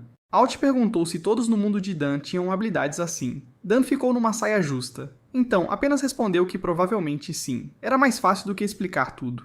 Finalmente chegaram. Alt falou sobre o lugar. Era o território mais a leste do reino de Lemenia, chamado Shiltrock. Momentos depois, vemos Dan segurando as lágrimas. Alt viu e perguntou o que houve. Ele pensou que a cidade não era tão impressionante quanto Dan esperava. Dan balançou a cabeça e disse que não era isso. Era só que fazia muito tempo que não via tanta gente. Mais tarde, Dan comeu bem num bar. Bebeu bastante também. Parecia totalmente satisfeito. Nunca esperou que sua primeira bebida legal como adulto seria em outro mundo. Não que ele bebesse antes, mas ainda assim, o álcool ali tinha um gosto diferente. Alt e Saris disseram que precisavam cuidar da companheira primeiro. Tinham que tratar Alyosha e recuperar o corpo de Robert. Dan sentiu um aperto ao saber que perderam um camarada. Alt notou a mudança no rosto dele. Entregou um dinheiro a Dan e disse para descansar numa estalagem próxima. Eles se encontrariam depois. Dan aceitou e agradeceu. Imaginou que voltariam após o dever. A essa altura, o rosto de Dan já estava corado. Olhando para o mundo à sua frente, não podia mais negar. Ele realmente veio para outro mundo. Havia anões andando por aí, até humanoides bestiais. Dan começou a pensar no que fazer primeiro. Então decidiu. Provavelmente deveria dormir por enquanto. No dia seguinte, seus olhos estavam inchados ao acordar. Ele ficou na cama pensando um pouco. Dormir numa cama de verdade o fez perder a noção do tempo. De repente, bateram na porta. Dan abriu e perguntou quem era. Era Terrace. Ela perguntou se ele descansou bem. Atrás dela estava Alyosha. Dan encarou as duas, sem expressão. Claramente não as esperava. Todos desceram. Alguém chamou nosso protagonista. Era Alt, acenando para ele. Dan o viu e foi até lá. Logo, a comida foi servida. Alt disse que Alyosha insistiu em vê-lo para agradecer. Ela parecia um pouco tímida. Alt também admitiu que estava tão fora de si ontem que não pôde agradecer direito. Dan disse que não foi nada e que graças a eles descansou bem. Alt então se apresentou formalmente. Ele era um caçador de selo de cobre do grupo errante Justus. Alt era humano. Depois apresentou Alyosha Wilder e a única retaguarda do grupo, Ceres, também humana. Dan perguntou o que significavam caçador e selo. Eles pareceram surpresos. Pela reação, parecia que ele perguntou algo muito básico. Alt logo percebeu o erro. Lembrou que Dan não sabia nada dali, então explicou que caçadores caçam animais ou monstros e fazem pedidos. Para isso, precisam ser afiliados à Guilda dos Caçadores. Caçadores geralmente se organizam em grupos. O mínimo são 2 pessoas, mas 4 é o padrão. Selo se refere ao nível dado pela guilda. Na ordem temos aço, cobre, prata, ouro, platina e mitril. Alguns grupos têm membros de níveis mistos, mas como os pedidos dependem do membro de menor nível, a maioria prefere se unir a iguais. Caçadores de aço e cobre geralmente caçam animais ou monstros pequenos. Também fazem tarefas simples. Caçadores de prata são veteranos focados em monstros. A maioria termina a carreira sem chegar ao nível prata. Selos de ouro são caçadores de alto nível. Mesmo grandes filiais da guilda podem ter apenas 3 ou 4 grupos assim. A partir do ouro, é mais comum liderar um grupo de prata do que formar um só de ouro. Alt disse que não sabia o número exato de caçadores de platina, mas sabia que eram menos de 20 em toda a guilda. Na verdade, nunca conheceu um na vida. Por fim, o selo de Mitril só existiu para 10 pessoas na história, e só 3 estão ativos. Eles são basicamente lendas vivas. Agora Dan entendia como o sistema de ranking era impressionante. O selo não mostrava só força, também servia como identidade e um tipo de pontuação de crédito. Por isso, os selos perdidos valiam muito no mercado negro. Claro, fingir ser caçador era um crime grave. Para ganhar um selo, caçadores precisam completar muitos pedidos da guilda. O grupo de Alt era de selo de cobre. Ele admitiu que não era algo para se gabar, mas eles se viravam. Dan sentiu que sua cabeça ia explodir com tanta informação. Já que falavam disso, Alt decidiu perguntar algo. Ele queria que Dan entrasse para o grupo. Dan ficou pasmo. Alt logo esclareceu que não estava forçando. Mas Dan não sabia nada daquele mundo. Provavelmente precisava de dinheiro e identidade. E o grupo precisava de um membro. Em outras palavras, os interesses batiam. Dan sabia que precisava se adaptar àquela sociedade, pelo menos até descobrir como voltar para casa. Para isso, precisava de dinheiro e conhecimento. Alyosha disse que ouviu que Dan era incrivelmente forte. Alt e Saris contaram que ele derrotou uma Wyvern com um golpe, então provavelmente não precisariam se preocupar em morrer tão cedo. Mas de repente, alguém os chamou de mentirosos. Um tapa alto atingiu a mesa. Era uma garota loira, acusando-os de inventar coisas. Dan parecia totalmente indiferente. Alyosha disse para a garota, Mary, parar de incomodar e sumir. Mary zombou e perguntou por que um bicho de estimação sentava na mesma mesa que pessoas. Ela disse a Alyosha que como ela soltava pelos, deveria comer no chão como a fera que era. Essa mulher era a líder dos opressores nobres, Mary de Châtillon, uma humana. Alyosha estava furiosa. Alt tentou acalmá-la. Então Mary voltou sua atenção para Dan. Era um rosto que ela não tinha visto antes. Perguntou se foi ele quem pegou a Wyvern. Nosso garoto apenas respondeu, Ela perguntou se ele trouxe troféus, já que poderiam vender por um bom preço. Alt disse que houve circunstâncias. Mary zombou. Para ela, isso só provava que estavam mentindo. Dan aumentou o tom de voz. Ele estava aguentando as bobagens dela, mas agora era hora de parar. Mary perguntou o que ele faria se ela não parasse. Isso fez Dan perder a paciência. Ele estalou os dedos e disse que aquela tampinha estava começando a irritá-lo. Mary ficou furiosa por ser chamada de tampinha. Ela rebateu, chamando-o de ralé que saiu de algum buraco desconhecido. Ser chamado de ralé irritou Dan ainda mais. Nisso, um homem de cabelo laranja interveio e pediu desculpas. Dan parecia confuso. O homem apenas sorriu para ele. Mary ficou irritada porque o homem, chamado Brian, interveio. Ele pediu desculpas a ela e disse que eles estavam interrompendo a refeição. Sugeriu que voltassem para a mesa deles. Brian era um mano dos opressores nobres. Ele empurrou Mary para a mesa deles, dizendo que deveriam ir comer. Ela gritou para ele soltá-la. Dan também estava ficando irritado com ele. Dan segurou o ombro de Brian e perguntou qual era o problema dele. A expressão de Brian ficou séria. Ele encarou Dan e sugeriu que parassem por ali. Dan foi pego de surpresa. Ele suspirou. Então encarou de volta e disse que aqueles dois já estavam enchendo o saco. O silêncio tomou conta da sala. Dan e Brian se encararam. Então uma pessoa pequena tocou a perna de Brian e perguntou o que estava acontecendo com aquele clima tenso.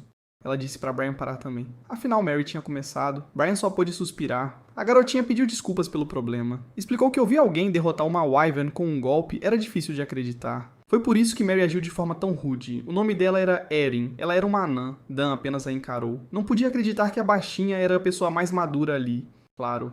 Ele sabiamente guardou esse pensamento para si. Aaron deu uma bronca em Brian, lembrando que ela o enviou para mediar, não para entrar na briga. Dan olhou para sua mesa. Alt e Cyrus pareciam preocupados, então Dan apenas disse que não queria problemas. Eles podiam levar Mary e ir embora. Aaron agradeceu pela compreensão. Mary espiou por trás de Brian e mostrou a língua para Dan. O rosto de Dan ficou vermelho de raiva na hora. Ele disse para eles sumirem antes que ele fizesse algo de que pudesse se arrepender. Quando voltou ao seu lugar, Cyrus admirou como ele lidou bem com aquilo. Disse que Mary tinha uma língua afiada, mas um bom coração. Dan mudou de assunto e perguntou por onde deveriam começar. Ele queria ser caçador. Mais tarde, Dan recebeu um distintivo. Alt disse que só precisava pagar a taxa de registro. Dan não podia acreditar que era tão simples. Alt perguntou se ele tinha dinheiro, já que o troco que deu antes não era muito. Dan disse que seu companheiro de viagem deixou um pouco. Ele despejou o conteúdo da bolsa. Dan ficou confuso quando apenas uma moeda caiu, mas Alt logo notou que era uma moeda de ouro. Uma moeda de ouro valia 1000 coroas. Cada moeda tinha um valor diferente. Uma moeda de estanho valia 1 coroa. Cobre valia 10 coroas. Prata equivalia a 100 coroas, e uma moeda de ouro valia 1000 coroas. Dan perguntou se aquilo era o suficiente. Alt disse que a taxa de registro era de 500 coroas. Dan ficou chocado que custava metade da sua moeda de ouro. A mesa ficou em silêncio. Agora que Dan estava registrado, Alt sabia que era hora de parar de incomodá-lo. Dan perguntou se eles já iam embora. Alt explicou que tinham muito o que preparar antes da incursão. Além disso, Dan precisava de tempo para descansar e se preparar. Disse para se encontrarem ali em 3 dias. Dan pareceu horrorizado com a ideia. Alt entendeu como ele se sentia. Disse que a estalagem era administrada pela Guilda dos Caçadores. A maioria dos hóspedes eram caçadores, então Dan poderia usar o tempo para fazer contatos. E se ficasse entediado, poderia tentar completar uma missão ou 2. Se Dan ainda estivesse sozinho em 3 dias, eles o aceitariam. Mesmo que não entrasse para o grupo permanentemente, poderiam fazer a incursão juntos. Dan disse que pensaria a respeito, eles se despediram. Dan pediu que chegassem em casa em segurança. Assim que saíram, Dan soltou um longo suspiro. Sua manhã tinha sido incrivelmente agitada. Ele segurava uma única moeda de ouro na mão. Valia 1000 coroas. O café da manhã custou 3 coroas por pessoa. Com a carne e bebidas e o quarto da noite anterior, o total foi 25 coroas. Ele logo percebeu que isso significava que poderia pagar uns 20 dias de hospedagem. Em casa, esse dinheiro não pagaria nem alguns combos de fast food. Dan sentiu falta de casa de repente. Ele estava tão perto de viver uma vida confortável e agora estava de volta à luta para sobreviver. Com outro suspiro, decidiu que deveria começar a se preparar para uma missão de caça. Momentos depois, comprou alguns equipamentos. A lojista o olhou de cima a baixo e disse que ele era um turista total. Ela cobrou 230 coroas pelo equipamento. Dan sabia que provavelmente estava sendo roubado. Saiu sentindo-se um pouco enganado. Ainda assim, ficou feliz por nem tentar comprar uma armadura de placas. Depois disso, não fazia ideia do que fazer. Como estava com pouco dinheiro, decidiu pegar uma missão. Caminhou até a recepcionista da guilda. Colocou um papel na mesa e disse que queria se inscrever para uma missão. Ela lembrou dele como um novato daquela manhã. Educadamente, disse que a missão que ele escolheu era para caçadores de nível prata ou superior. Então ela apontou para a seção onde as missões de nível ferro começavam. Então, sua grande e épica aventura começou carregando sacos de farinha e limpando estábulos, além de lavar uma montanha de roupas. A essa altura, ele nem podia se chamar de caçador. Sentia-se mais como um faz-tudo muito mal pago. Logo, o sol começou a se pôr. Dan voltou para a estalagem parecendo um zumbi. Ele passou o dia inteiro fazendo um trabalho exaustivo. Definitivamente não era o que imaginou quando se inscreveu para ser caçador. Trabalhou o dia todo por míseras 30 coroas, vivendo no limite, como sempre. Dan murmurou para si mesmo que a vida é uma luta, não importa em que mundo você viva. Enquanto caminhava pela rua, passou por um vendedor de comida. O homem vendia espetinhos grelhados. Dan começou a babar na hora. Disse a si mesmo que comprar um não faria mal, afinal, trabalhou duro hoje. Então comprou um espetinho de carne misteriosa por 3 coroas. No momento em que deu uma mordida, seus olhos se arregalaram. Estava incrível. Até alguém criado com miojo em casa adoraria isso. Dan se perguntou qual era o segredo. Ele estava conversando com o vendedor sobre a comida quando alguém de repente o avistou. Essa pessoa puxou uma bússola, e a agulha apontou direto para Dan. Ela o observava silenciosamente. Naquele momento, Dan ainda perguntava ao vendedor por que a comida era tão boa. De repente, alguém puxou a barra de sua camisa. Ela disse que finalmente o encontrou. Dan se virou e viu uma mulher pequena com orelhas de elfo e cabelo ruivo. Ela usava um chapéu de bruxa, sorriu brilhantemente para ele e o chamou de seu destino. Momentos depois, vemos Dan ouvindo a mulher. Ela disse que ele era seu herói destinado. Ele pediu provas. Ela disse que vinha da profecia de seu mestre. Segundo a profecia, aquele para quem a bússola aponta é o herói que salvará o mundo, e ela é a destinada a ajudá-lo. Naturalmente, Dan teve dificuldade em acreditar, mas ela não tinha dúvida alguma. Seu mestre era Denise, a bruxa da profecia. Dan perguntou se ela era famosa. A mulher disse orgulhosamente que as profecias de seu mestre nunca falharam. Quando o ombro do mestre dói, ela prevê chuva. E dito e feito, choveu naquele dia. Dan disse que isso soa apenas como previsão do tempo. Isso a deixou irritada na hora. Ela o acusou de blasfêmia e exigiu que ele retirasse o que disse agora mesmo. Dan pediu desculpas rapidamente e retirou. Não precisava começar uma guerra religiosa por causa do tempo. Então ele perguntou o que acontece agora se ele for realmente esse herói destinado. Ela explicou que seu mestre a mandou ajudar o herói destinado. O que quer que ele planeje fazer, sua magia certamente o ajudará. Dan perguntou o que ela acha que ele planeja fazer. Ela respondeu com total confiança. Ele salvará o mundo. Dan a interrompeu imediatamente e disse que ela estava errada, porque seu único objetivo é voltar para seu próprio mundo. Essa resposta a deixou confusa. Dan disse que não faz ideia de quem é o mestre dela ou que bobagem de herói é essa. E ele não tem intenção nenhuma de salvar o mundo. Ele tem 1 milhão de motivos para voltar para casa o mais rápido possível, então mandou ela procurar outra pessoa. Ele não fazia ideia do que ela estava procurando, porque tinha certeza de que não era ele. Então ele foi embora. Suas palavras a deixaram triste. Mary viu tudo acontecer. Ela tinha um sorriso enorme ao comentar que a mulher parecia ter levado um... O Brian disse para ela parar de se meter na vida amorosa dos outros. Sugeriu que, se não tinha nada melhor para fazer, que fosse ajudá-lo. Ela respondeu que ele não entende nada. A vida alheia é o melhor entretenimento que existe. Ele retrucou que, enquanto ela se divertia, ele estava preso na papelada chata que deveria ser feita pelo líder do grupo. Ela gritou que fazer isso por ela era a única razão da existência dele. Argumentou que nobres têm muitos outros deveres importantes. Brian notou que a mulher era discípula de Denise, a bruxa da profecia. Isso era uma informação bem interessante. Antigamente, Denise deu à sua discípula uma bússola. Era um artefato mágico que a guiaria até o seu destino. Ela disse à sua discípula Ariel para ir. E assim, Ariel partiu em direção ao seu destino, embora o que a aguardava fosse algo que ela jamais esperou. No momento, Dan carregava alguns sacos. Ele estava suando em bicas. A velha agradeceu pelo trabalho, Dan a cumprimentou alegremente. Ele se aproximou e começou a bater um papo com ela. Ariel o observava de longe. Não entendia porque ele passava o dia fazendo tarefas braçais. A velha disse que ele fez um ótimo trabalho, então deu um extra. Dan agradeceu. Ariel se perguntou se ele estava totalmente quebrado. Questionou se ele era mesmo a pessoa de quem seu mestre falava. Ela se perguntou o que deveria fazer agora. Saiu de seus pensamentos quando Dan falou com ela. Ele não acreditava que ela ainda estava ali. Já sabia que ela o seguia o dia todo. Mandou ela sossegar e voltar para o mestre ou de onde veio. Insistiu que não era o herói do destino nem nada do tipo. Ela respondeu que seu mestre havia falecido. Dan pediu desculpas na hora. Ela lembrou que ele queria voltar para o seu mundo original. Então ela decidiu ajudá-lo. Seja encontrando um caminho para casa ou apenas limpando um celeiro, ela estava determinada a ajudá-lo. No dia seguinte, na guilda, Alt vestia sua armadura. Ele estava sentado num canto. Alguém o chamou. Era a Saris. Ela disse que não achava o Dan em lugar nenhum, e nem parecia estar no quarto dele. Alt achou isso estranho. Alguém então apontou que era óbvio. O Dan tinha fugido, era a Mary. Ela disse que, depois de se gabar tanto por matar uma serpe com um golpe só, ele provavelmente ficou com medo da verdade aparecer. Alt notou que ela estava de armadura completa. Ele perguntou o que ela estava fazendo ali. Parecia que ele não tinha ouvido. Ela disse que houve relatos de monstros perto de Shiltruk que não pertencem àquela área. Então, naturalmente, o grupo deles, os nobres opressores, se voluntariou para vasculhar o território, e uma das tarefas era supervisionar novatos que perderam metade da força. Alt disse que tolerava ela menosprezando a ele e a Saris, mas avisou para parar de insultar o Dan. Uma mulher de óculos e chifres de ovelha do grupo da Mary perguntou quem era Dan. Brian não pôde responder diretamente. A mulher era Verônica, uma fera de muralha branca do grupo deles. Cyrus gritou que Dan salvou a vida deles, e se a Mary continuasse desrespeitando-o, ela não ia deixar barato. Mary zombou e disse que o Salvador estava ocupado com a vida amorosa. Cyrus perguntou o que ela queria dizer. Mary disse que tinha uma elfa falando de destino e coisas do tipo. Acrescentou que os dois provavelmente estavam íntimos demais para lembrar da promessa. Cyrus se aproximou, uma aura sombria se formando, e disse que era mentira. Mary travou. Cyrus disse que Dan contou que veio de outro mundo e não conhecia ninguém além deles. Mas de repente, após 3 dias, ele já tinha uma amante. Isso era um absurdo total. Ela deixou claro que sua paciência estava acabando. Então alguém se manifestou, perguntando quem exatamente tinha fugido. Todos se viraram. Brian parecia calmo, mas Alt estava surpreso. Era o Dan, e Ariel estava logo atrás dele. Dan cumprimentou todos alegremente, mas o que disse a seguir o surpreendeu ainda mais. Alt ficou feliz em vê-lo.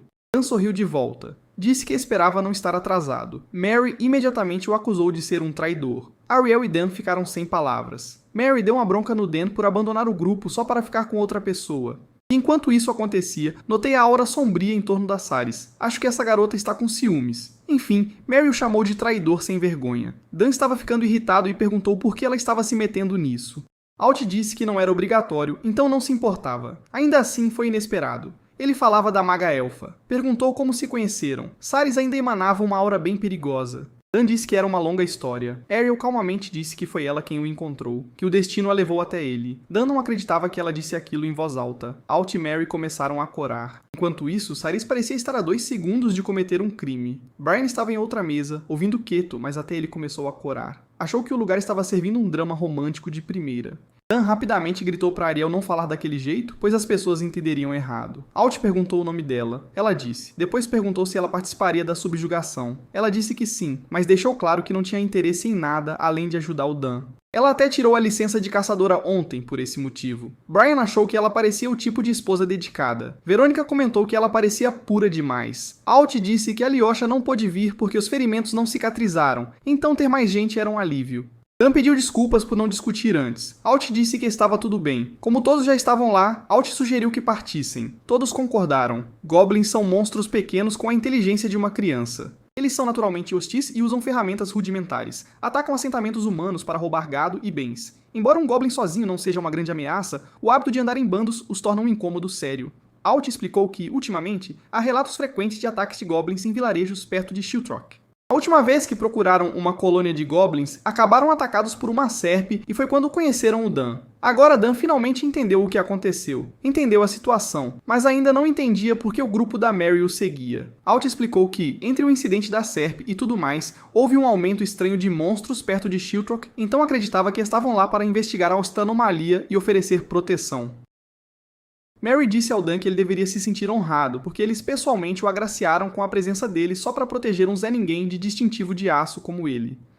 Dan estava claramente irritado. Perguntou se não havia mais ninguém para enviar além daquela gente. Alt entendeu que Dan ainda podia estar descontente com a forma como se conheceram, mas apesar das aparências, os nobres opressores eram um grupo muito promissor. Mesmo sendo um grupo novo no 2º ano, já tinham sido promovidos a distintivo de prata em apenas um.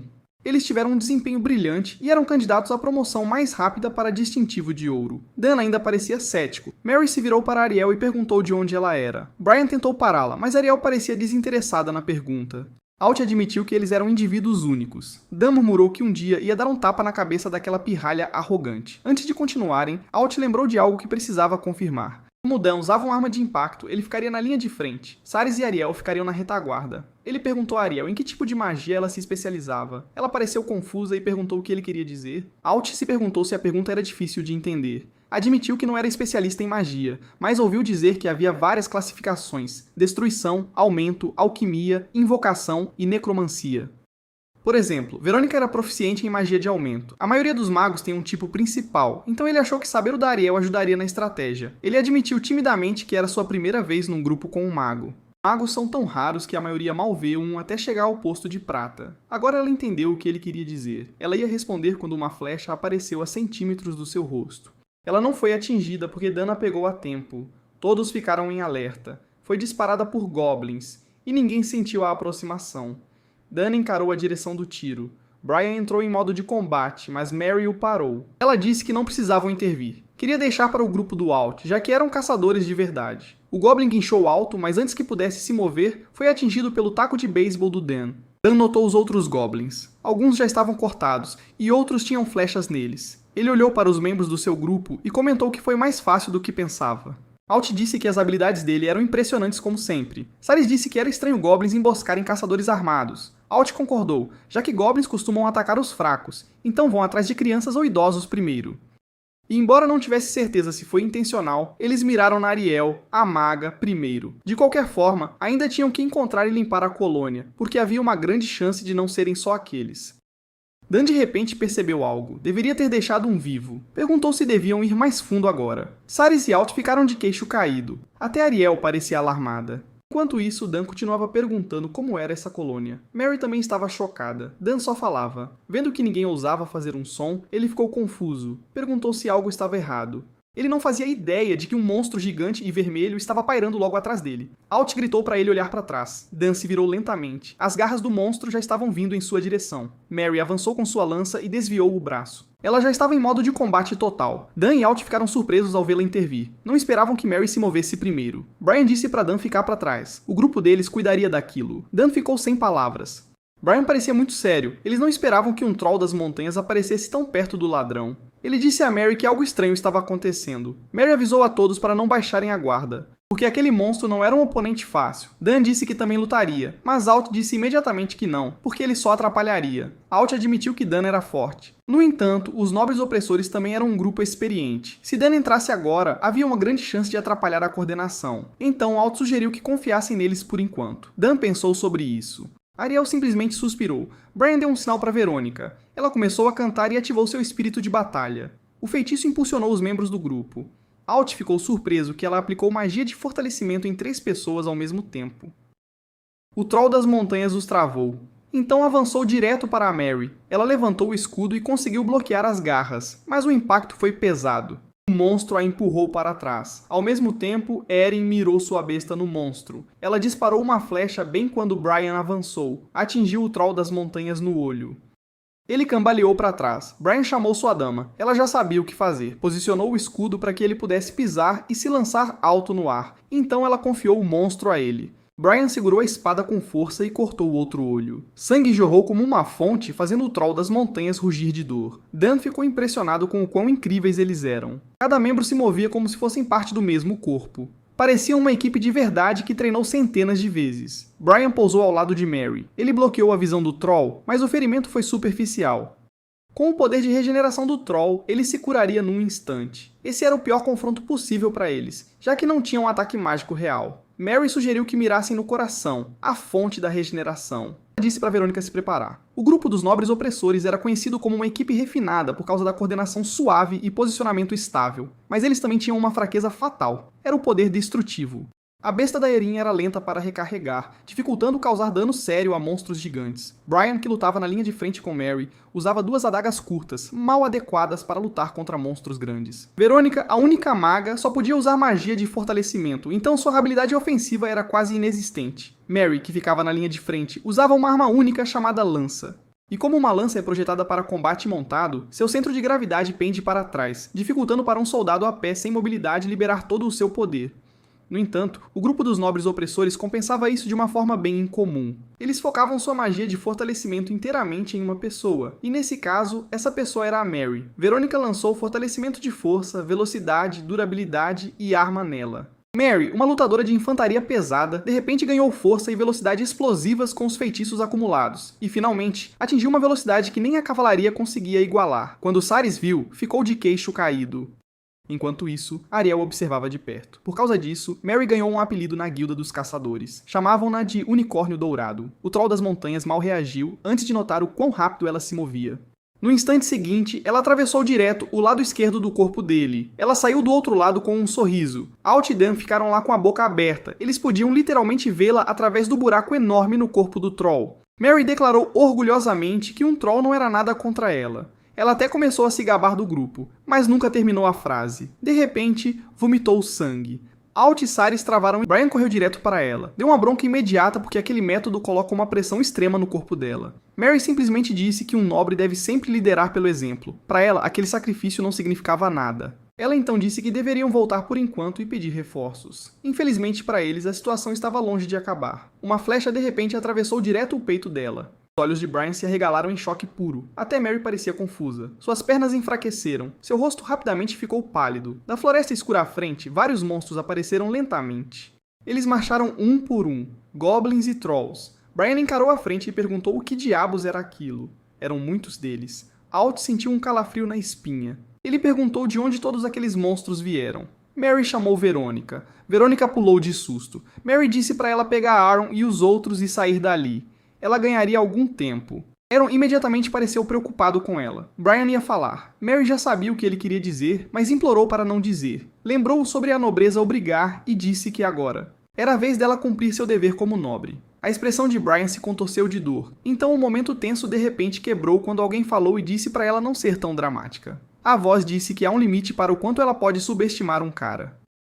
Era o Dan. Ele perguntou se ela realmente achava que ele simplesmente fugiria e a deixaria para trás. Todos o encararam em choque, até Saris e Ariel não esperavam por isso. Mary franziu a testa e disse para ele parar de ser teimoso e ir embora, especialmente depois de ver a luta antes. Além disso, disse que ele nem conseguia arranhar um troll com aquela arma rudimentar, e mesmo que tivesse sorte e matasse um, não tinha como lidar com todos. Dan simplesmente deu de ombros e disse: parecem fichinha comparado ao que lutei com Ares. Infelizmente para ele, isso só deixou Mary mais irritada. Ela gritou para ele parar de falar bobagem e se mexer porque não tinham tempo para isso. Bem nessa hora, um troll levantou o punho e balançou para ela. Mary viu o golpe e sabia que estava condenada, mas Dan interveio. Com um único balanço do seu taco, ele arrancou o braço do monstro fora. Mary e Brian ficaram completamente atordoados. O troll agarrou o ombro sangrando e rugiu de dor. Então Dan casualmente chamou o caçador veterano. Perguntou qual era o plano. Ele também apontou que todos os outros estavam esperando. Mary apenas o encarou, completamente pasma. Alt rapidamente acrescentou que eles também iam lutar. Aaron deu um passo à frente e perguntou que tipo de companheiros abandonariam seu próprio líder. Mary travou. Por um momento não disse nada. Então ela respirou fundo e sua expressão ficou séria. Ela ordenou que Brian e Saris focassem nos goblins primeiro. Havia muitos trolls, então tinham que lidar com eles um de cada vez. Eles distrairiam os trolls enquanto Dan lidava com eles. Mas de repente alguém disse: espere, era Ariel. Ela disse calmamente que cuidaria disso. Dan piscou surpreso. Ele perguntou se ela realmente tinha um plano. Ariel simplesmente sorriu. Então ela lembrou Alt da pergunta que ele fez antes, sobre sua magia principal. Ela revelou que não tinha uma, principalmente porque não havia magia que ela não pudesse usar. Ela ativou o aumento de mana, depois acumulou com aumento de foco, depois sobrepôs com aumento elemental, elevando-se no ar. Fogo começou a se reunir na ponta do seu cajado enquanto ela ativava a chama do dragão ascendente. Um tornado massivo de fogo surgiu, engoliu o monstro inteiro. Chamas rasgaram o campo de batalha e queimaram uma parte enorme da floresta. A expressão de Ariel permaneceu calma e séria. Todos só podiam assistir enquanto a floresta se transformava num inferno. Após um momento, ela desceu lentamente de volta ao chão. Dan apenas a encarou, completamente maravilhado. Ariel se virou para eles. Ela sorriu suavemente e disse que o problema estava resolvido. Por alguns segundos ninguém falou. Apenas o som crepitante dos monstros queimando preenchia o ar. Mary soltou uma risada baixa. Ela disse que tudo aquilo era completamente absurdo, e então desmaiou. Brian correu para ela em pânico. Sua compleição parecia pior do que nunca. O médico informou que Mary tinha sido atingida por um veneno letal. Parecia ser uma toxina rara, algo que normalmente não poderia ser encontrado em lugar nenhum perto daquela região. O médico explicou que já tinha feito tudo o que podia, mas a menos que encontrassem um antídoto logo, não podia garantir que Mary sobreviveria. Brian disse baixinho que entendeu. Enquanto isso, Dan se perguntava se Mary ficaria bem. Ariel permaneceu em silêncio. Dan olhou em volta e achou estranho. Como Mary costumava ser nobre, ele esperava que ela fosse tratada numa mansão grandiosa, então não conseguia entender por que a trouxeram para um lugar tão decadente. Aaron então revelou que Mary não era mais nobre. Dan piscou surpreso. Perguntou o que ela queria dizer com aquilo. Afinal, Brian a seguia por toda parte e continuava chamando-a de minha dama. Aaron explicou que Mary vinha de uma família nobre e que Brian fora seu servo, mas isso era passado. Há muito tempo, quando ainda era jovem, Brian era um prisioneiro sendo transportado. A carruagem que o levava era grande e cercada por soldados. Eles carregavam uma bandeira vermelha com um emblema preto. Vários outros prisioneiros estavam ali, incluindo um homem de meia idade. O homem perguntou qual crime o garoto cometera para acabar ali. Brian ficou em silêncio. O velho deu de ombros, dizendo que ele podia guardar segredo se quisesse. Afinal, todos capturados na guerra iam para a forca, então o crime não importava. Enquanto isso, os guardas atrás da carroça reclamavam. Um deles disse que seria mais fácil executar aqueles criminosos ali mesmo. Ele não entendia por que tinham o trabalho de transportá-los. Seu parceiro respondeu que era pelas aparências. Precisavam fingir que havia um processo, mas a verdade era óbvia. A maioria ali provavelmente nem era criminosa de verdade. Simplesmente não havia tempo para julgamentos na guerra. Então estavam pegando todos e resolvendo de uma vez. Ouvir aquilo piorou tudo. Um guarda avisou o outro para tomar cuidado. Falar assim podia trazer problemas. Infelizmente para eles, a conversa não terminou. Uma flecha atravessou o pescoço do guarda. Ele engasgou enquanto o sangue jorrava. Os soldados gritaram que estavam sob ataque. Brian viu tudo, pois estava perto da porta. Uma bandeira azul com uma rosa amarela tremulava. Momentos depois, cavaleiros de capas azuis avançaram. Eles usavam armaduras completas e cavalos potentes. Os soldados de vermelho não tiveram chance. Os atacantes os eliminaram rapidamente. Após a luta, os cavaleiros se reportaram ao seu lorde. Apontaram para a carroça e perguntaram o que fazer com os 3 prisioneiros. O jovem cavaleiro à frente falou primeiro. Disse ao pai que criminosos como eles deveriam ser executados ali mesmo. O prisioneiro de meia-idade tremia de medo. Um dos cavaleiros se aproximou da carroça. Brian olhou para eles. O Lorde perguntou qual era o crime deles. O homem explicou apressado que eram apenas ladrões. No máximo, tinham saqueado corpos no campo de batalha. O Lorde golpeou o homem sem aviso. Depois, encarou o outro prisioneiro. O homem congelou e logo depois foi abatido também. Brian apenas manteve a cabeça baixa. O Lorde observou que para alguém tão jovem ele parecia sem vida, como uma vela que já se apagou. Perguntou se Brian não tinha mais apego à vida e qual era o seu crime. Brian levantou o olhar, encarou e disse para matá-lo logo se era o que planejava. Até zombou, perguntando se ele tinha medo de matar um pirralho sem motivo. O cavaleiro ao lado reagiu, mas o Lorde riu, achando que o garoto tinha coragem. Ele gostou do rapaz. Disse que o garoto seria um presente perfeito para sua filha caçula. Ordenou que o colocassem na carruagem. O cavaleiro chamou o pai, surpreso. Assim, Brian estava prestes a virar um escravo. Isso só confirmou o que ele já acreditava. Sua vida não passava de lixo. Mas estranhamente, ao chegar, permitiram que ele tomasse um banho quente. E Brian não entendia o porquê. Antes, ao chegar, a criada reclamou que ele fedia. Recusou-se a deixá-lo ver a jovem naquele estado. Mandou que ele se lavasse até a pele ficar quase em carne viva. Agora, Brian não acreditava que um escravo como ele estava em uma banheira. Parecia um tratamento ridículo. Até se perguntou se aquela casa tinha dinheiro sobrando. Outro pensamento surgiu. Aquelas pessoas eram destemidas, confiando um criminoso como ele perto da dama. Ainda assim, ele estava curioso para saber como ela era. O cavaleiro ao lado avisou para ele nem pensar em desrespeitar a dama, e acrescentou que se Brian tentasse algo engraçado, a morte seria o menor dos seus problemas. Brian achou a noite barulhenta demais. Então, alguém anunciou que a dama estava chegando. Ela desceu a escada com passos calmos e graciosos. Perguntou se ele era o presente que seu pai enviara. Brian olhou para baixo, pois ela era pequena. A jovem Mary cutucou-o e disse que o pai a avisara que ele era um maltrapilho sem classe. Brian começou a se irritar, mas ela sorriu e disse que, como era um presente do pai, ela o valorizaria. Brian permaneceu indiferente. Ela perguntou seu nome. Ele respondeu que era Jared. Ela comentou que o nome era bem brega e Brian percebeu que ela tinha um talento nato para irritar os outros. Ele não acreditava que esperavam que ele passasse a vida servindo aquela pirralha. Em sua mente, rejeitou a ideia. Então ela disse de repente, Brian! Ele piscou confuso. Ela esclareceu que esse seria o nome dele a partir de agora. Estendeu a mão pequena e disse que estava ansiosa para trabalhar com ele. Brian franziu a testa.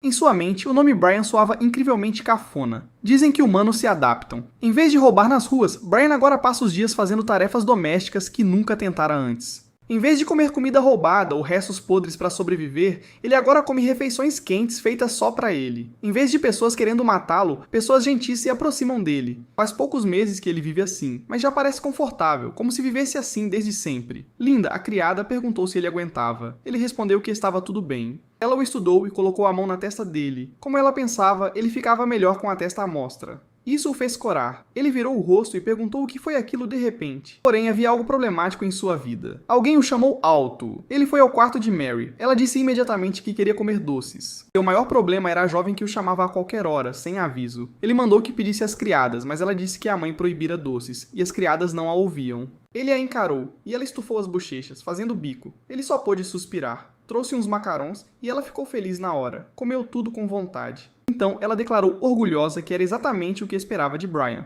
Ele conseguiu contrabandear doces apesar da segurança rígida. Perguntou se ele era um ladrão incrível. Brian não era mais o vagabundo Gerard. Agora ele era Brian, um atendente da casa Chatillon. Alguns anos se passaram. Mary ainda o chama. Ele a olhou. Mary compartilhou feliz que seu pai voltara da campanha. Era a notícia que Brian esperava. O chefe da casa Chatillon, Raiseli Chatillon, um humano, voltara. Sua esposa, Catherine Chatillon, também humana, deu-lhe as boas-vindas. Ele disse que era bom estar em casa após tanto tempo. Mary chamou o pai, correu até ele e o abraçou. Ele ficou feliz em vê-la, percebeu que ela crescera tanto que quase não a reconheceu. Ele olhou para Brian, que se curvou. Alguns homens chegaram e perguntaram se Mary só estava feliz em ver o pai. Ela se virou com um sorriso largo. Disse que estava feliz em ver os irmãos também. O filho mais velho, Léon Chatillon, disse que ela virara uma dama. O segundo filho, Reino de Chatillon, provocou-a dizendo que ela era do tamanho de uma castanha, bagunçou o cabelo dela e perguntou se ela estava bem. Ela reclamou que o cabelo ia bagunçar. Leon tocou o ombro de Brian. Agradeceu por cuidar bem da irmã. Brian ficou tocado com o gesto do jovem mestre. Fazia tempo que não se reuniam, então o chefe da casa sugeriu uma refeição. Na sala de jantar, todos se reuniram e a comida foi servida. Raisley comeu seu bife. Mary parecia muito feliz conversando com eles. Seus irmãos também aproveitavam o momento. Era uma cena pacífica. Ver aquilo fez Brian sorrir. Após a refeição, a mesa foi limpa. Raisley caminhou até Brian.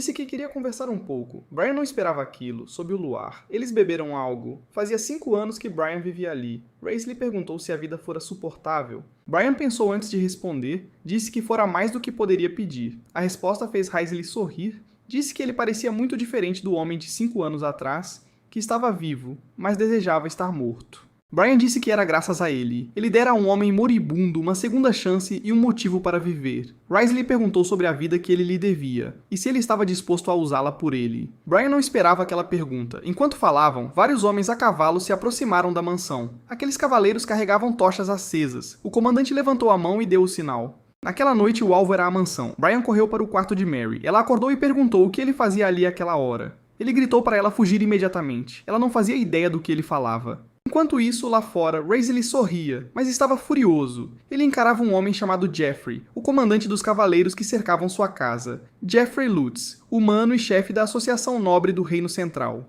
Ele disse que aquela era a única forma de sobreviverem. Leon estava ao lado do pai. Raisley e Leon, com seus guardas, estavam fora do portão. O que Jeffrey disse deixou Raisley mais furioso, pois Jeffrey planejava sobreviver traindo seu senhor e virando o cãozinho do Império. Jeffrey foi pego de surpresa. Apenas respondeu que respeitava o fato de Raisley ter permanecido leal até o fim, mas nem todos podiam escolher uma morte honrosa como ele. Enquanto isso, Chloe era arrastada por Brian. Eles correram o mais rápido que podiam. Ela perguntou para onde iam. Ele respondeu que não havia tempo para explicar. Precisavam sair dali imediatamente, antes, enquanto bebia com Raisley.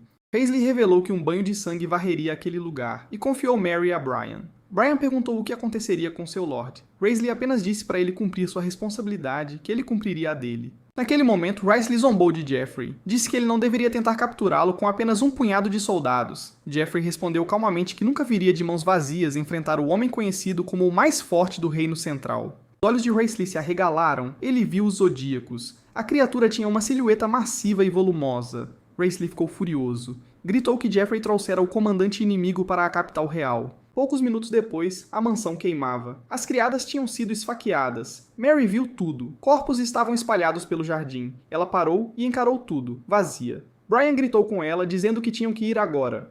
Ele agarrou o ombro dela e gritou que não tinham tempo, então ela precisava se recompor. A voz de Mary tremia ao perguntar o que estava acontecendo. Brian agarrou seu pulso e a arrastou. Então ele abriu a porta e perguntou a Linda se os cavalos estavam prontos. Mas para surpresa deles, um homem estava lá com uma espada na mão, enquanto o corpo de Linda jazia ali perto, coberto de sangue. O homem apenas os observava. A essa altura, Linda já perdera a vida. Os olhos de Brian se arregalaram. O homem disse que eles chegaram na hora perfeita e que não deveriam ter medo, pois tudo acabaria antes mesmo de sentirem a dor. Mas de repente, alguém quase atingiu aquele homem. O atacante pousou bem na frente deles. Claramente, o inimigo não esperava por aquela pessoa. Era Reynolds. Sua expressão era mortalmente séria. Ele apontou a espada para o culpado e ordenou que Brian levasse Mary e fugisse. Brian hesitou. Estava preocupado com o segundo jovem mestre. Reynolds gritou para ele ir imediatamente. O rosto de Brian se contorceu de dor. Ainda assim, ele arrastou Mary enquanto ela gritava pelo irmão. Brian forçou-se a continuar. Mary chorava incontrolavelmente enquanto ele a puxava. Ela continuava olhando para trás, para o irmão. Enquanto isso, o inimigo suspirou, irritado. Ele disse que só mandaram ele pegar uns peixinhos pequenos, mas não esperava tanta sorte. Ele reconheceu Reynolds, o segundo filho da família Chatillon, a maior casa de cavaleiros do Reino Central. Ele nunca pensou que teria a chance de enfrentar alguém como ele. Reynolds respondeu que já tinha ouvido os boatos sobre um tal de Hugo Fagadi. Ao mesmo tempo, um cavalo corria pela noite. Brian e Mary estavam nele, fugindo para a floresta, bem longe da mansão. Mary soluçava sem parar. Brian tentava segurar as próprias emoções. Por enquanto, eles tinham escapado. A lareira queimava enquanto Brian estava ali, perdido em pensamentos. Ele ficou ao lado de Mary. Então, alguém anunciou que os resultados da investigação da guilda chegaram. Era Alt. Ele relatou que acharam rastros de magia nos corpos dos monstros, o que significava que provavelmente eram domadores de feras. Brian, que estava no segundo andar, confirmou a informação. Todos se viraram para olhar, não esperavam que ele aparecesse. Aaron perguntou o que o médico disse e se Mary estava bem. Brian olhou para eles em silêncio, depois chamou Dan e Ariel.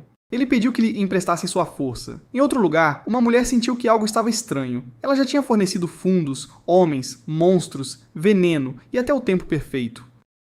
Aos olhos dela, ela tinha dado tudo. Essa era Aquinas Decalis, uma humana. Ela perguntou ao homem à sua frente por que ele ainda falhou. O homem pediu desculpas e explicou que um mago interferiu. Ele implorou por outra chance. Ele era o único que restou vivo. Os outros culpados já tinham sido cortados, com seus corpos espalhados. Aquinas decidiu que já tinha dado chances demais. Outro homem revistou um dos corpos e tirou algo do bolso. Era um frasco com líquido azul. Esse homem era Hugo Fagatti, um humano e tenente sob o comando de Ares. Ele perguntou se ela ia desistir de Shieldrock assim. Ela respondeu que não tinha jeito. O ataque surpresa falhou, então a segurança no território ia aumentar. E a Guilda dos Caçadores provavelmente intensificaria a investigação.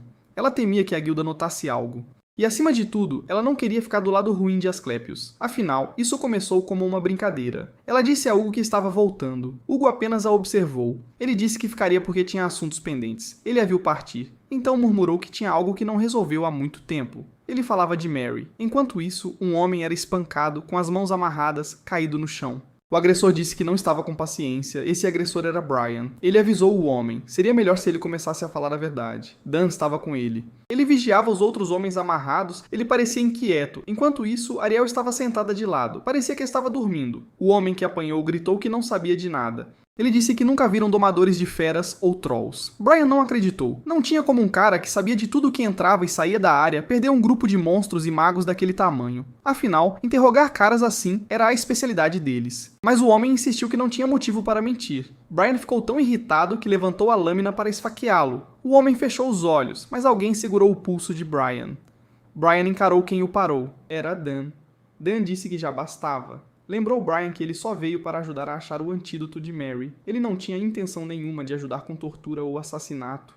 Brian soltou o braço. Ele disse que Dan não precisava sujar as mãos. Dan argumentou que ficar parado olhando não era diferente de assassinato. Brian ficou em silêncio. Aos poucos se acalmou. Então mandou o homem sumir. Aqueles homens correram rápido, mesmo com as mãos ainda amarradas. Brian se virou para Dan e perguntou se ele estava satisfeito. Ele culpou Dan por diminuir as chances de achar os domadores. Dan não podia acreditar no que ouvia. Mas Brian insistiu que aqueles homens tinham um antídoto. Ele gritou que enquanto Dan agia como um hipócrita patético, a jovem estava morrendo.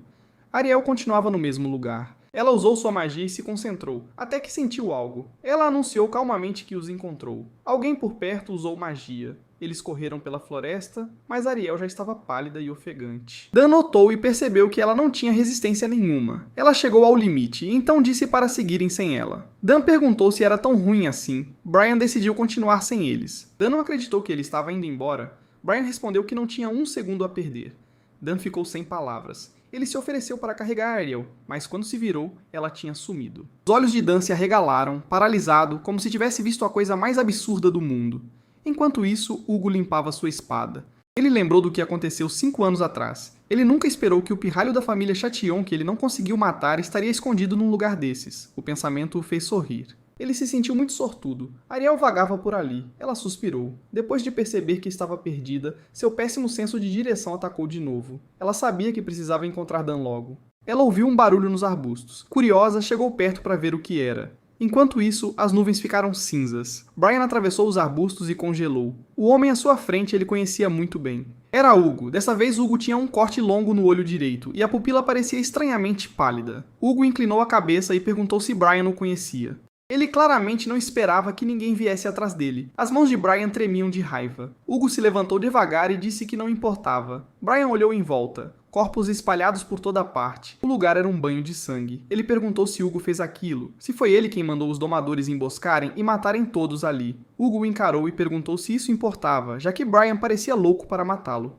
Brian não esperava aquela resposta, mas Hugo não ligava, porque honestamente ele já estava com vontade de matar alguém. Enquanto isso, Dan procurava Ariel desesperadamente. Ele a chamava sem parar. Não acreditava para onde ela tinha ido num segundo. Aparentemente, ela tinha um lado desastrado. Ele já estava preocupado que Brian tivesse ido sozinho, ainda mais se fosse lutar contra os domadores. Dan só conseguia franzir a testa. Aquela confusão toda estava virando uma dor de cabeça enorme. Naquele momento, Brian avançou contra Hugo. Hugo desviou casualmente da adaga. Brian tentou acertá-lo com o outro braço, mas Hugo se abaixou e cortou Brian. Sangue jorrou do ferimento. Então Hugo se lembrou dele, o servo que estava com o pirralho Chation. Sua memória era afiada. Ele mencionou que ela foi envenenada e sabia que Brian veio pelo antídoto. Hugo tirou o frasco e mostrou só para zombar. Hugo disse que era a chance perfeita. Brian poderia salvar a vida da dama e se vingar ao mesmo tempo. Ele perguntou por que Brian estava tão animado, mas aconselhou a não ter pressa. Hugo não queria que a garota morresse de veneno também. Depois de sobreviver àquele caos, morrer pelo veneno de um Goblin seria chato demais. Ser provocado assim fez Brian avançar de novo. Hugo admitiu que a lealdade e coragem de Brian eram admiráveis, mas ele não sabia o seu lugar. Brian apertou a adaga, mas com um único golpe de espada, sem nem mover os pés, Hugo derrubou a adaga da mão dele. A adaga voou e cravou no chão. Hugo perguntou se Brian achava que podia lutar com um brinquedo daqueles. A mão de Brian tremia, sangue pingava dela. Só então ele percebeu algo. Ele ficou tão furioso que esqueceu por um momento o quão forte aquele homem era, Hugo Fagat, um ex-tenente de Ares da Ordem de Cavaleiros mais forte do Império, os Zodíacos. Ele carregava o apelido estranho de duelista maníaco. Ganhou esse nome por sua obsessão fanática por duelos. Sua obsessão era aterrorizante. Mesmo com a vitória garantida no campo de batalha, ele insistia num duelo de vida ou morte com o comandante inimigo. E o fato de estar vivo significava que nunca perdeu um duelo. Brian se sentiu completamente sobrecarregado. Hugo perguntou o que houve, onde foi parar aquele ímpeto de antes. Então, para motivá-lo, Hugo começou a contar uma história. Ele explicou que seu olho esquerdo foi ferido por Reynold de Chatillon quando ele protegeu Brian naquele dia. Reynold tinha uma habilidade extraordinária, um espadachim digno da maior casa de cavaleiros do Reino Central. Hugo disse que foi um duelo magnífico. Ele contou a Brian que ele deveria ter visto o olhar de Reynold quando a luz se apagou de seus olhos, quando a espada de Hugo perfurou seu coração. Disse que era uma pena que só ele viu. Então ele explicou seu plano. Depois de matar Brian ali, ele iria direto para a vila contar à jovem exatamente o que aconteceu, com detalhes. E depois de dar o antídoto, ele pediria um duelo. Ele imaginou a pequena dama avançando contra ele num ataque de fúria. Disse que a cortaria como se esculpisse uma obra de arte, bem devagar, bem dolorosamente. Ele riu e disse que parecia muito divertido. Brian apenas disse não. Ele falou que nada disso aconteceria porque Hugo morreria ali mesmo. Naquele momento, Brian estava cheio de raiva. Ele avançou, moveu-se incrivelmente rápido. Mas Hugo ficou parado, calmo. Brian balançou a adaga. Hugo parecia entediado enquanto desviava, então moveu o braço casualmente e cortou o torso de Brian, fazendo o sangue espirrar no ar. Brian olhou para o ferimento, mas girou o pé e tentou socar Hugo. Hugo balançou a espada de novo e cortou a perna de Brian. Sangue continuava saindo.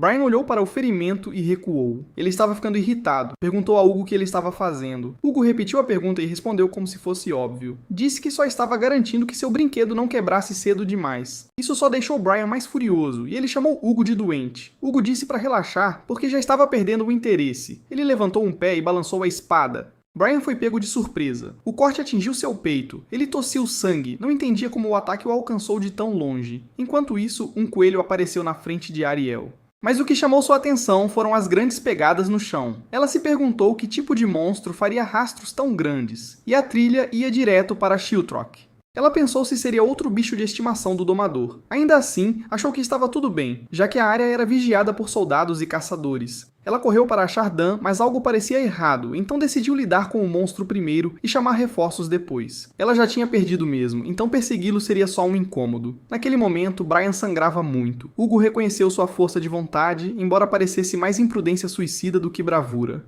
Ao torturá-lo já tinha perdido a graça, Hugo decidiu acabar com aquilo rápido e sem dor. Brian percebeu que foi descuidado. Avançou sem plano, ciente da diferença enorme de força. Cego pela raiva, ele agiu fora de seu caráter. A verdade é que ele sabia desde o início que não tinha chance contra esse monstro, e isso o irritava. Mais do que o inimigo, ele odiava a si mesmo, patético e impotente. Hugo se despediu calmamente, mas antes que pudesse mover o braço, algo o atingiu. Foi uma pedra. O rosto de Hugo virou para o lado. Brian olhou de onde veio. Dan tinha jogado. Hugo ficou chocado.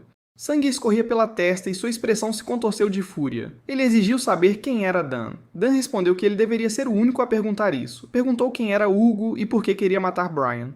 Brian gritou para Dan sair dali e correr. Isso só fez Hugo chutá-lo. Brian caiu de cabeça no chão. Dan ficou preocupado ao ver Brian assim. Hugo limpou o sangue da testa. Ele estava furioso porque Dan ousou interromper seu chamado duelo sagrado. Dan perguntou que tipo de insanidade ele estava falando, mas antes que pudesse dizer mais, Hugo se moveu. Ele avançou e cortou o pescoço de Dan. Felizmente, Dan se inclinou para trás no último segundo e evitou por pouco.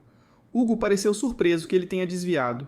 Dan ficou irritado porque o cara o atacou do nada, então balançou seu bastão em resposta. Hugo se assustou, recuou rápido, pensou se era magia, mas sabia que não era. Ele não podia acreditar que aquele poder destrutivo vinha apenas de força física pura. Foi o suficiente para fazer suas mãos tremerem. Depois de ver Hugo ir direto para sua cabeça, Dan sabia que uma conversa pacífica não era mais opção.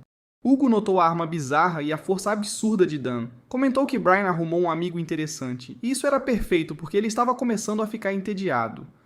Com um sorriso sinistro, Hugo declarou que queria ver do que Dan era feito.